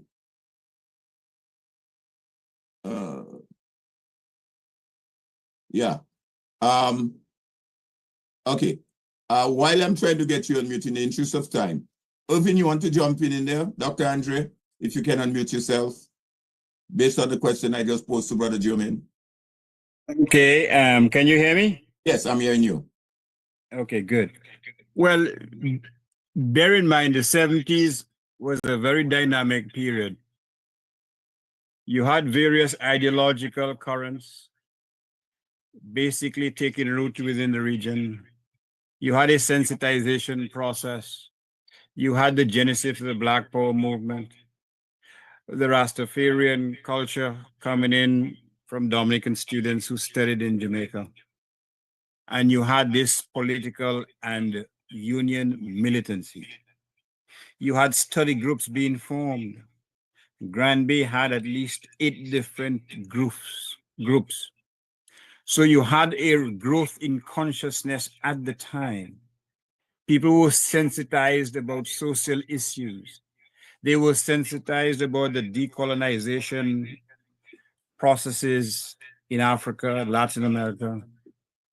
And many students became radicalized within the school. They were also radicalized by their own personal experiences and exposure to unemployment. When you juxtapose what happened within that time and what happens now, again, right now, we are besieged by an inertia. We are besieged by a sense that you measure worth in terms of the nice car that you have, the nice brand name clothes that you wear. The whole business of instant gratification has taken root in Dominica. It is tougher to weed out than zebra. And this is part of the problem. And I think Gabriel Christian on another program talked about the dumbing down of Dominica. You have lawyers not being as sensitized. When there was a strike in 73 and some of these union leaders were placed on the onerous conditions, people like People like, what's his name, Brian Arlene, and even Eugenia Charles, they fought the constitutionality of the house arrest. They lost the case, but they got the court to ease up the restrictions. With the Dread Act, we talk about the Dread Act, but one thing we don't talk about, there was not a single challenge, legal challenge, to the unconstitutionality of the Dread Act. Because in Parliament, the only person who did not vote on the act was R.O.P. Amor. That is a lesson lawyers today must learn. Who is going to bail the cat? Who is going to challenge the constitutionality of the Riot Act? Who is going to suggest in strong arguments, fortified by excellent research, that an act which confers immunity to state agents during situations where people are exercising their democratic rights is unconstitutional? Who is going to bail the cat? Oh, all right. Thank you. I'll stop there. Thank you, Dr. Andre. Go ahead, Afi. Yeah, can you hear me now? Yes, I'm hearing you. Yes, yes. Okay, yeah, I think Irvin put his finger on one or two of the items I would like to underscore. I know we don't have all the time that we need. Yeah. I had mentioned earlier about the importance of strong institutions and organizations. Yes, you did. And I want to reinforce that, because there's been a deliberate and a purposeful dismantling of institutions around us. Public institutions, private institutions. And you dismantle not by decaling physically, but you dismantle by doing what Irvin just hinted at. You get people inside there to forget their mission and purpose and to have them committed to greed and the accumulation of material things. And that way you dismantle the institution. You still keep people in place, but they are no longer committed to the purposes and objectives of the organization. And so they become moot. They fail to function. Trade unions have had that experience. Look at private sector organizations. The Dominica Association of Industry and Commerce, the Dominica Employees Federation, the Hotel and Tourism Association, all these private institutions, even civil society institutions and organizations, women's organizations, even down to the Boy Scouts, have been seen as institutions that if they fail to declare loyalty, unadulterated loyalty to the leadership of the country, they will be dismantled, and they can be dismantled by simply denying them access to resources to which they are entitled. And so let's be clear. If we need to really build or rebuild a democracy, we have to re-strengthen those institutions. And so that next step, if you have strong institutions, it means you will have leadership that is mature. What does that mean? And how important is that? It means that while OJ and I would have had some differences back in the day, while Mike and I had differences, while I have strong differences with Roosevelt Skerritt, I have no compunction about seeking a conversation and a dialogue with any one of those people and others. Okay? And that is a level of maturity, mature minds that can keep a focus on the country's needs as opposed to our individual and personal aggrandizements of ego and position and name and travel and per diems and so forth. And that issue of maturity, one of the most important lessons we can share with our young people is that we can have our differences, but we do not have to mangle each other. We do not have to destroy each other's personalities and good names. We can discuss, we can dialogue, we can debate, we can confront on the issues, but not become cannibalistic, as my dear friend Mr. Gordon Morrow used to say. I agree. One final observation. One final observation. Mass media. I believe that mass media in Dominica has become an enemy of democracy. And I include all, including Q95, because I believe when you have access to media, and you do not make use of it to promote these kinds of principles that underpin and underlie democracy, you are playing into the hands. I have counted on certain days the number of times that broadcasters on Q95 have called the name of Roosevelt Skerrit and replayed his voice on Q95, dumbing down and dulling the minds of the population, when in fact there are so many. Look at the heroes you have sitting around you tonight, Alvin. Yeah. How many times have the words of Oliver Serafin been played? Have the words of Crispin? So we need to be careful that we don't engage in what I call pretend democracy. We give Each one of us have a responsibility. Yes, we give the oxygen to the wrong. Yeah, we allow the oxygen to go in the wrong avenue. You're absolutely right. Brother Jermaine, can you unmute now and just make your comments if you're able to? Brother Jermaine, I saw a while ago you unmuted. You seem to have done it pretty well. Can you do that? Try, yes. Yeah, go ahead now. Yes, you. Okay, I don't think I can add anything more to what Afi and Dr. Andre have said. They have covered everything so beautifully. I go along with all that they have said. Okay, thank you. So here's what we're going to do now. We're coming down to the end. I don't want to keep you here much longer. I think the discussion is very, very engaging, and I think we need to have more of that on the note that Afi just ended as the role of media. We need to have those conversations more often and others. So what I'm going to do now, I'm going to go around and I'm going to start with Crispin, and I need a 1 minute closing. And in that 1 minute closing comment, I want you to say, again, is it a millstone or a milestone? And where do we go from here? We are now in 2025. In 1 minute, where do you see us go from here? And it possibly could be more engagement. And keep in mind the young people when we are doing that. How do we get them more engaged? Keep in mind what Afi said about the institutions. So if you can just do that one minute, I'll start with you, Crispin. Go ahead.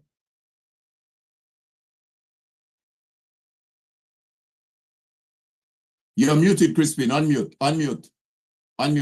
Yeah. Good now. We have arrived at what I call a fork in the road, because we're seeing elements of what happened in 79 happening, and that is the most frightening part. We see the onset of repression in Dominica, and anytime we reach there politically, we are just one step away from a civil conflict. And I think that one of the mistakes that's being made by the ruling administration is that they want to walk over the people of Dominica, and that will not be allowed. I just want that to be made very clear. The ruling party must understand that it is one of the political parties in the country. They hold power today, but they are veering on a knife's edge by denying the Dominican people a free and fair election framework. And in doing that, they forget that they are violating international norms. And Dominica has ratified many democratic governance conventions that are being violated as we speak. I want the government to begin to think seriously of a reset, because what we just saw on the 19th of March is the beginning of a process that could lead to conflict. I would hate to see that. We haven't gotten free and fair elections framework with the laws that were passed on the 19th of March. And until that's addressed, Dominica is on a slippery slope. That's all I'll say now. Thank you, Crispin. Thank you for those closing comments. Before I move to the next panelist, is there anyone in the audience on there tonight that want to make a quick chime in the interest of time? Try not to be long. If there is something you would like to contribute, you could raise your hand. I'll recognize you and give you that 1 minute. Again, let's not be too long because we're coming down to the end. Anyone in the audience, just just show by indicate to raise your hand, and then I will recognize you. All right. Well, Paul Blanchard here. I probably could say very briefly. Paul Blanchard. Paul Blanchard. Okay, go ahead, Paul. Yes. Yeah, I probably could say very briefly that the May 79 brings a lot of memories to me because I was at the time a member of the Dominica youth arm of the Labour Party, and I remember that most of the people at the meeting were very quiet. Didn't want to tell Patrick that what you're going to do might cause problems. I was the only guy who always had this bravery. Okay, go ahead, Paul. Yes. Somebody mute your mic. Whoever is speaking, mute your mic. Paul is speaking. Brings a lot of memories to me. Yes, go ahead, Paul. Yeah, I was saying that I was the only brave young guy in 79. How old was I? 61, 71, 18. And I had the guts to tell both Patrick and Leo. Leo Austin came to that youth meeting before Parliament. And I told him I think it's very dangerous. They should have a newsletter that can deal with the criticisms of the party. And they should shelve the other law. And I remember Leo Austin saying, don't worry, don't worry. Those words have never left my mind. So when I saw what happened, it didn't surprise me because I felt at the time the party was very unpopular. And I told Patrick so. And Patrick was a very good leader. He listened because I was not too young for Patrick to take note that I'm not talking at a meeting and tell me Blanchard was wrong. How come you're not speaking at a meeting today? You know, so he took note of very, very small things and maybe insignificant people, if you were to call it that, you know, even in a youth meeting. So it does bring back that memory to me. You know, I've never forgotten it. Okay. Thank you, Paul. Claude Joseph. I see Claude Joseph. Go ahead, Claude. Yes, thank you very much. My name is Claude Joseph. Yes, I would like to ask a question to the principal of St. Mary's Academy. He brought up something very, very interesting. I grew up hearing about this Desmond Trotter guy, and he made mention of some very, very important bits of information where the guy himself didn't commit the offense, and they went to Antigua, had a conversation with him, came back. But then he stopped short of telling us how did this. The woman recanted, obviously, yes. But how did the case end? Was he exonerated or was he executed? No, Desmond was not executed. Eventually, remember, the hurricane came and the prisoners were let loose. They got out of prison, and that was the end of it. Desmond was no longer imprisoned. He was committed to prison, and He then was committed. Yeah. In August of 79, Hurricane David, when the everywhere mash up from the hurricane. Even the prison was one of those places, institution, and prisoners escape, and that's how Desmond Trotter escaped. That was the end of it. And that was the end of it. Desmond Trotter disappeared up to today. He left. But that again is another history we have to at some point on Park. I see another hand raised there. Is it Block? Identify yourself, please. Yes, I'm Ellison Fabian. Good evening. Okay, go ahead. What I recognize with 1979 and today is that Atherton Martin and Bernard Wiltshire, these were young people people taking the mantle of leadership. Compared to today. Today, we don't have young people involved. And what also suspect with what happened back then, it was the people's fight and not a party fight. Today, what I'm seeing, we have in parties fight and not people's fight. Absolutely. So there's always a big difference when that happens. When a party have an agenda and the people have an agenda. So the people uprise and the party follow, but not the party leading the people. Absolutely. Great observation. Great observation, sir.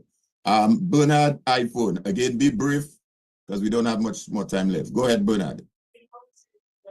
Yes, good evening to everyone. My name is Bernard Aline. I'm one of two sons of ex-minister of the Freedom Party, Brian Aline. And my observation tonight would be this, that, you know, as I grew up as a teenager and my father became involved in politics. Please mute your mic if you're not speaking. Please mute your mic, Silma. Mute your mic. Go ahead. I'm sorry. Go ahead, Bernard. And I worked with Cable and Wireless for a number of years. I was exposed to persons such as Vic Rivera, O.J. Serafin himself, who I hope remembers having short interactions with myself as I did repairs on his telephones, and we could sit and chat as a young man and him as ex-prime minister. And a number of other politicians, Mr. Douglas, Mike Douglas, and so on. The interactions that took place then were, between adversaries, but there was a certain civility. There was a certain humility. If we look at from the leadership of Edward Oliver Leblanc right through, all the way through to Rosie Douglas and Pierre Charles, all these prime ministers were very simple and humble people who never lived in extreme opulence. Eugenia Charles, when she began as prime minister, used to drive herself to work in a little Mazda 323 until she was forced, because of circumstances, to take on a driver and a bodyguard. But she probably had a bodyguard, 2 bodyguards, maybe 3, but not that many. Now we have a gentleman who says that he runs things. And I understand that he has a contingent of about 50 officers at his disposal. When we look at the types of homes that he's building and has built, we can understand the type of opulence that this gentleman is living in, while Dominicans struggle. And so I raise this point to say, in light of what happened in 1979, which sort of, is candlelight compared to sunshine with what's happening today. How long will Dominicans sit by and take this without something similar to 79 taking place in order to change things? That, I think, is a danger. And we need to recognize that the leadership that we have today is way, way, way out of whack. Okay. And that if something does not happen in a hurry, we could have a repeat of 1979, okay. Unfortunately. Thank you, Bernard. Thank you very much. Thank you. Have a good night. You too. I recognize 2 more before we back to the panelists. I see Tony John Baptist. Tony, go ahead, unmute. Tony, unmute your mic. You're mute. Okay, let's move on to Lloyd. I think that might be Lloyd Pascal, unmute. Go ahead, Lloyd. Good evening, panel and listeners. Thank you very much, Alvin, and thank you very much for this opportunity to have this kind of discussion. I just want to say quickly that in 1978, our country obtained independence, and among things that we have, our national flag, we got a constitution. And our 1978 constitution attention has not been given to it, regardless of how we look at it. We had a hurricane in 1979, then we had new government in 1980, and we have a provision in the constitution that calls for the establishment or the having an ombudsman or a parliamentary commissioner. We have stayed without a parliamentary commissioner for all of the 46 years that we have been independent. And we think that because we have... Please mute your mic. I'm sorry, Lloyd.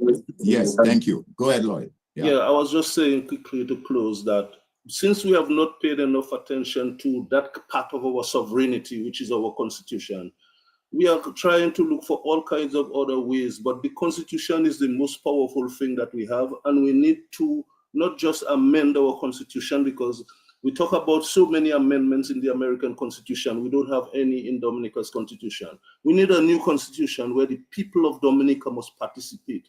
And unless I mean, this is what we need to come out of this meeting there. We need to find a new Committee of National Salvation, a new organization of national unity that will set itself to set up a new constitution for Dominica. Thank you. Thank you very much, Lloyd Pascal. Yes, thank you for your contribution as someone who played your part during that May 29th period. You were part of that Committee for National Salvation and all of that. Yeah, played a significant role. Tony, go ahead, Tony John Baptist. And just a quick question. I mean, an amazing and very informative presentation tonight. And I just want to say thank you to all of our leaders who are providing this historical context for us. Now, a very famous in Canada activist said, almost everything will work again if you unplug it for a few minutes, including you. The question is, what can we do collectively to unplug the young people from this sort of groupthink mentality that has been they have been inoculated with? Okay. All right. Thanks for that comment, observation, Tony. Like I said earlier, I think that's just the start of having some more conversation of that nature. 2028, which is just right around the corner, will be 50 years as a nation, 50 years, half a century. And maybe it's not too early for us to begin to say, well, what is it and how we would like to see our young nation at 50. I think I recognize one more I'll take before one more, and that was Pyro. Pyro, I saw you there. Are you still with us? Pyro, go ahead, unmute. That's the last one. Go ahead. Good evening. Yes, good evening. Hello to everyone. Sorry, I write on the road, so. Go ahead, just be brief. Yeah, go ahead. Yeah, I've been listening, and as one of the younger persons, we came out and we did some contribution towards the movement. And I feel the communication with the younger people like myself and even younger than myself, is what is lacking. I don't think there is I don't think that young people do not want to participate, but the lack of communication, the lack of being reached out to, because if you look at the youth, the expression is a problem. People trying to find themselves, people trying to find how to express themselves. So, like for people that are already more established and more understand, the expression should reach out. Please mute your mic if you're not contributing. Please respect the person speaking. Not young people do not want to participate, but the lack of communication, the lack of I think there should be an effort made to reach out. There should be an effort to reach out to the young people. Absolutely. Eventually, people do want to participate. From what I've seen, my experience on the ground and speaking to the youth and so on, going around, people do want to participate. So I think there should be an effort made to reach out to them. And sometimes people might just look at it as, well, the young people that supporting just want to see who. But when you really look at it, it's only a small crowd of people that truly see who is in. Right. But the majority of the youth, they catching hells.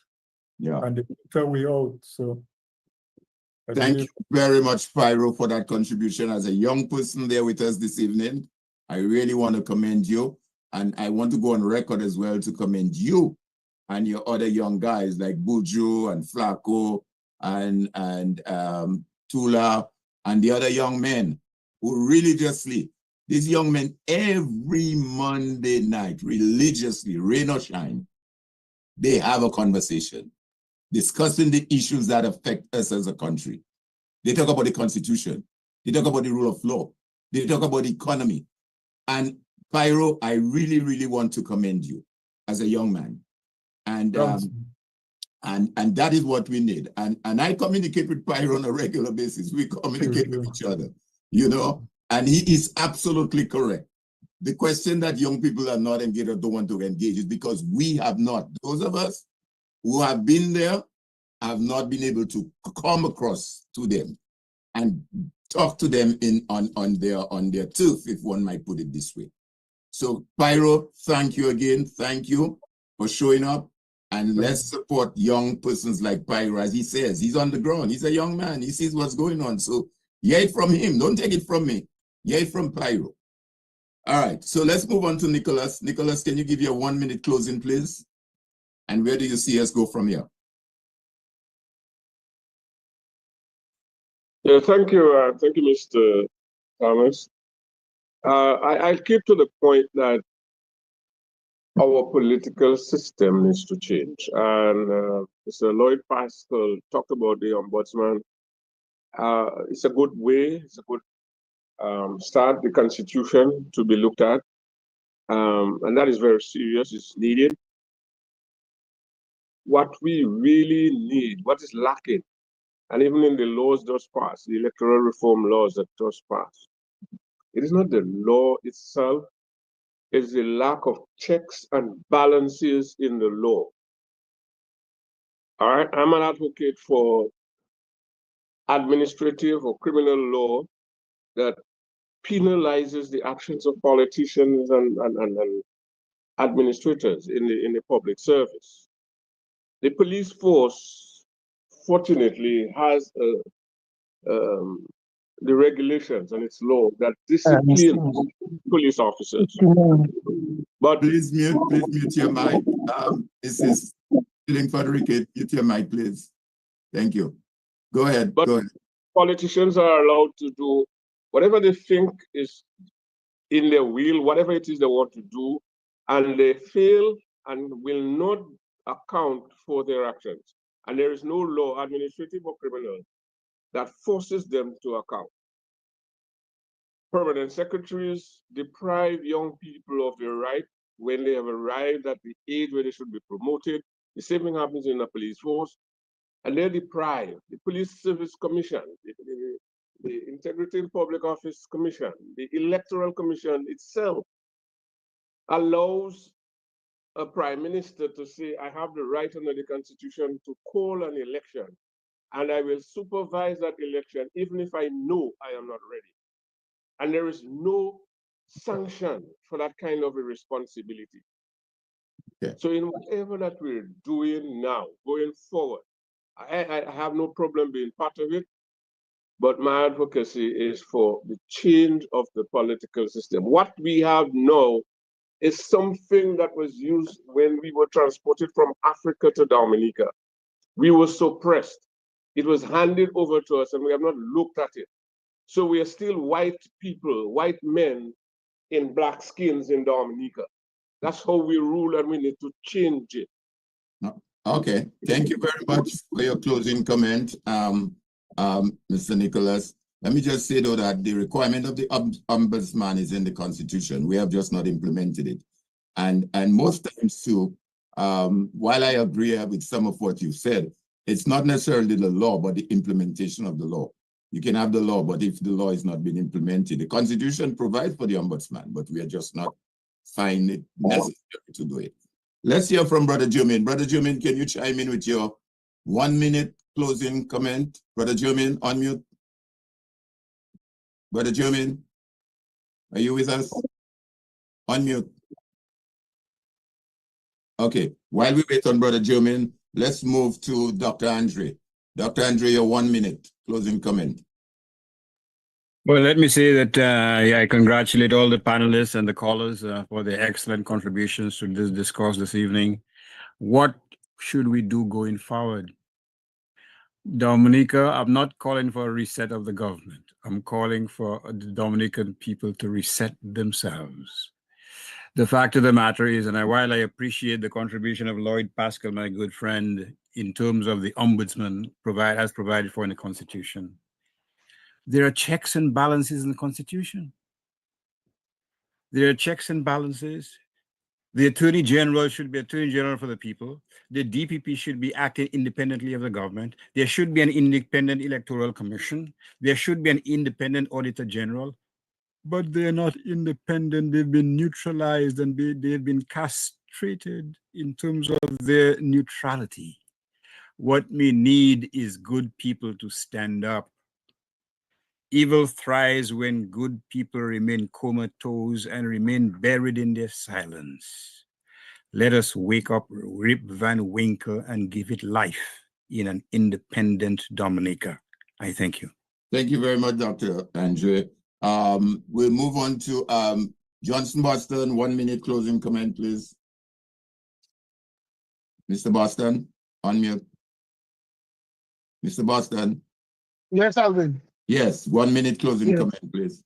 Yeah, well, quickly, I just want to say how much I appreciate tonight and the members of the panel and those who are on the various platforms listening and contributing.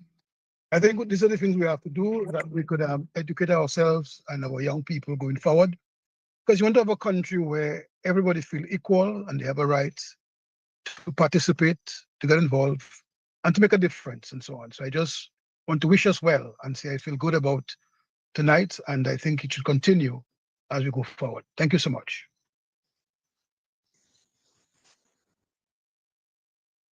Thank you very much. Thank you very much, Mr. Boston. Brother Jomin, are you still with us? Can you hear me? Brother Jomin, are you still there with us? Okay, let's move on to Afi. Afi, your 1 minute closing comment, please. And then I'll take Mr. Seraphine. Go ahead, Afi. Can you hear me? Yes, I can. Yes, I can. Okay, just a couple quick bullets. Number one, I agree. What we need is to enable the institutions we already have to function. I think Irvin gave a short list. There are more. Number two, where there's the need for new institutions, build them. We need a commission of agriculture. How in heaven's name can we have a Dominica and have, if you will,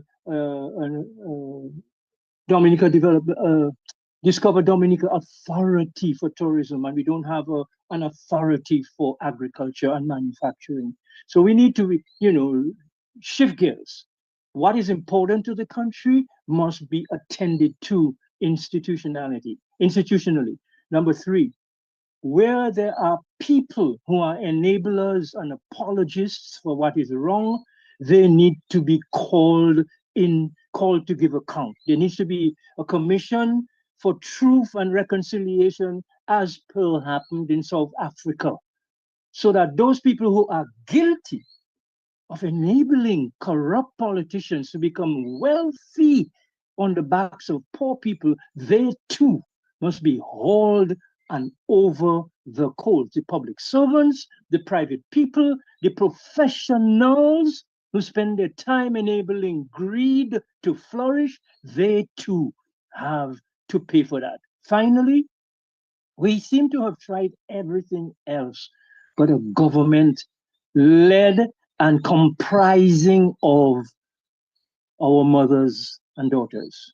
It is time to give the women of Dominica a chance to show that they can do better than we, the men, over the years. It is time to enable them to be not just secretaries, messengers, assistants. It is time to allow them to rise to the surface and flourish. And finally, it is time to get back on the ground. Stop agonizing over what's wrong. Organize for what is right. Thank you. Thank you, Afi. Brother Jimin, are you with us now? I just saw you a few minutes ago. Can you unmute to give your 1 minute closing comment, Brother Jimin? Brother Jimin? All right, we seem to be, he might be having some technical issues. All right, guys, it is now left for me to bring, I would say, the man of the hour, our former Prime Minister, Mr. Oliver J. Seraphine, to give his closing comment. And as we move forward, where do we go from here? Go ahead, Mr. Seraphine.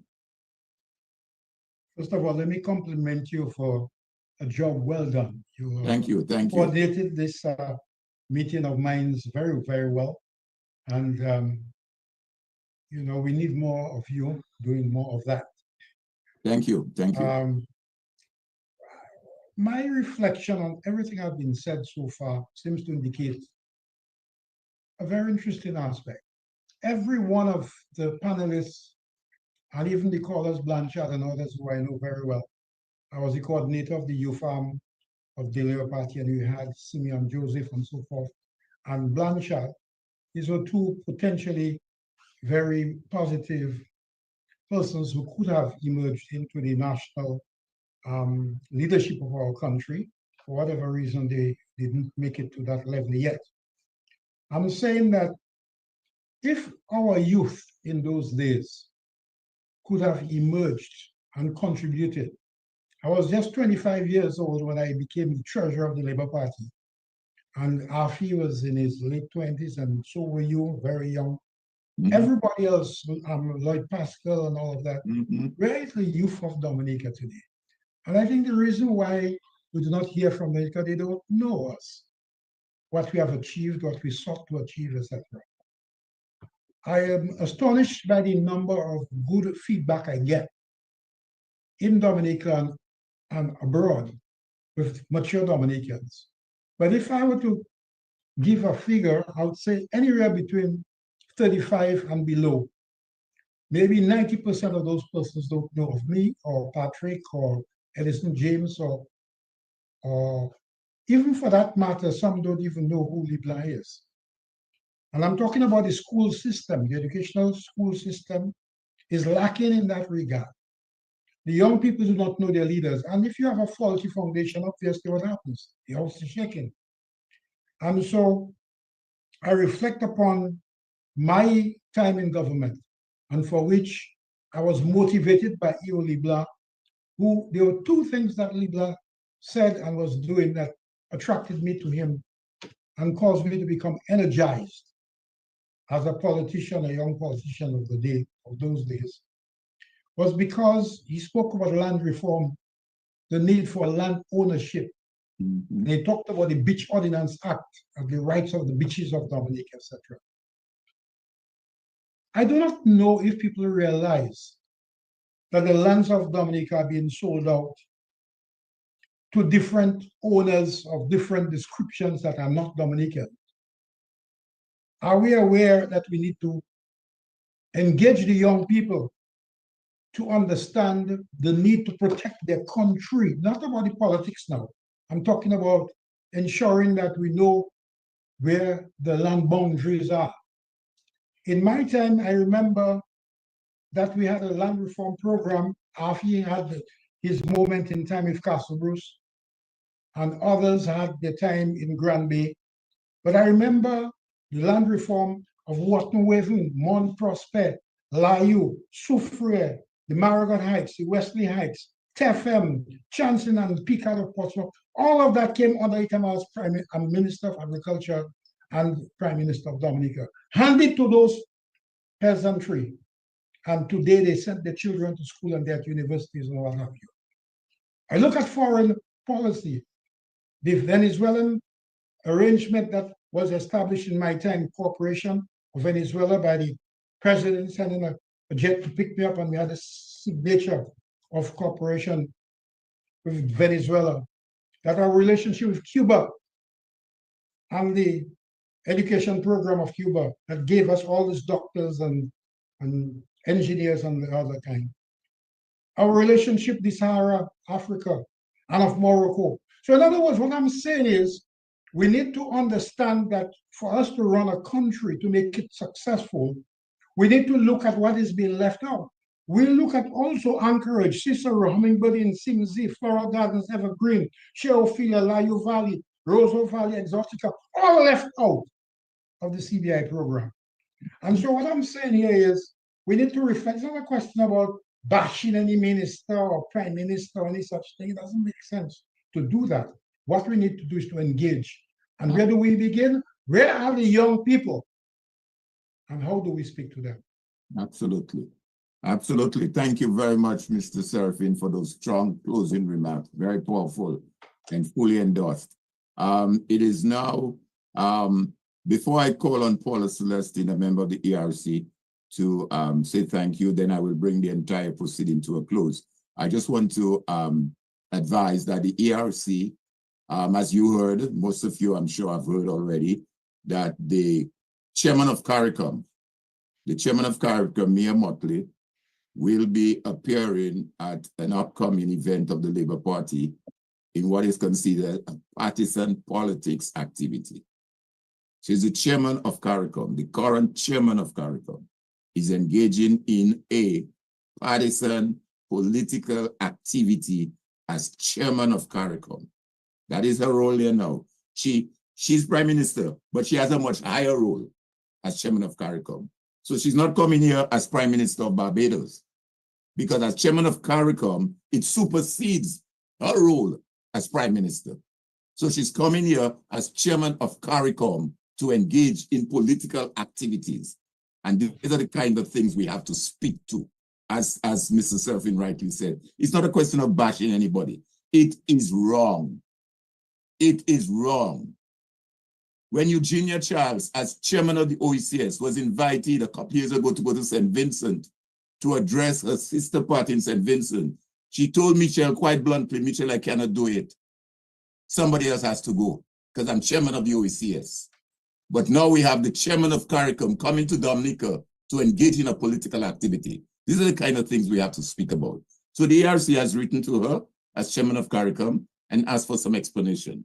And they'll also be issuing a press release. And we have to continue staying engaged. I will now call on Paula Celestine as ERC to say a few brief thank you notes, and then I will bring the entire proceeding to a close. Paula. Good evening, Mr. Thomas. Good evening to everybody. Good evening. Yeah. Thank you, everyone, for attending and participating in this historic political event. This forum allows us to compare politicians as well as voters' behavior within that 4 to 6 year time period. It is also an opportunity to develop new strategies to combat the current situation. I urge everyone to be vigilant and continue our efforts in doing the things that will improve the lives of all Dominicans without having to resort to extreme measures as experienced in 1979. Thank you again for your continued support. Thank you very much, Paula. Thank you. Thank you very much. It is now left for me as moderator of this discussion.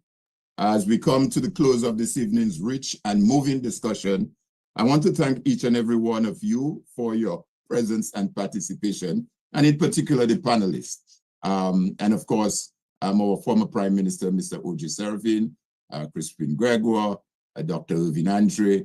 I want to say we need more such forums in the future and quicker span too.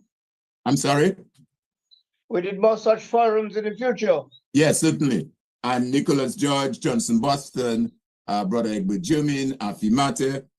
In a special way, I'd like to say a big thank you to each of our panelists for their invaluable historic perspective, their advice and suggestion as we move forward as a young nation, soon to be observing our 50th year of independence. Our panelists has reminded us that history is not just about the past, it's about how we shape the future. May 29, 1979 was a defining moment, not because it ended something, but because it began something, a new chapter in Dominica's people's pursuit of freedom, justice, and democratic accountability. And yet, as we have heard tonight, the challenge we face today, issues of electoral integrity, political polarization, governance, transparency, echo the very concerns that drove citizens into the street 46 years ago. So the question remains, have we truly learned the lessons of May 29? Let us not allow this anniversary to become mere ceremony or sentimental recollection. Let it be a rallying cry for vigilance, for reform, and for renewed national unity. On behalf of the Electoral Coalition, I extend heartfelt thanks to our panelists for the insight, to our audience, and those of you who contributed for your thoughtful engagement, and to all who continue to work the work of defending democracy in our beloved Dominica. May we walk forward together with clarity of purpose, courage of conviction, and confidence in the power of the people. Thank you, and have a good night. Good night, Alvin, and good night all. Good night, Afi. Good night. Good night, everyone. Good night, everyone. Yeah, good night. everyone. Yeah. Thank you, Mr. Thomas, once again. Oh, you're most welcome. Okay.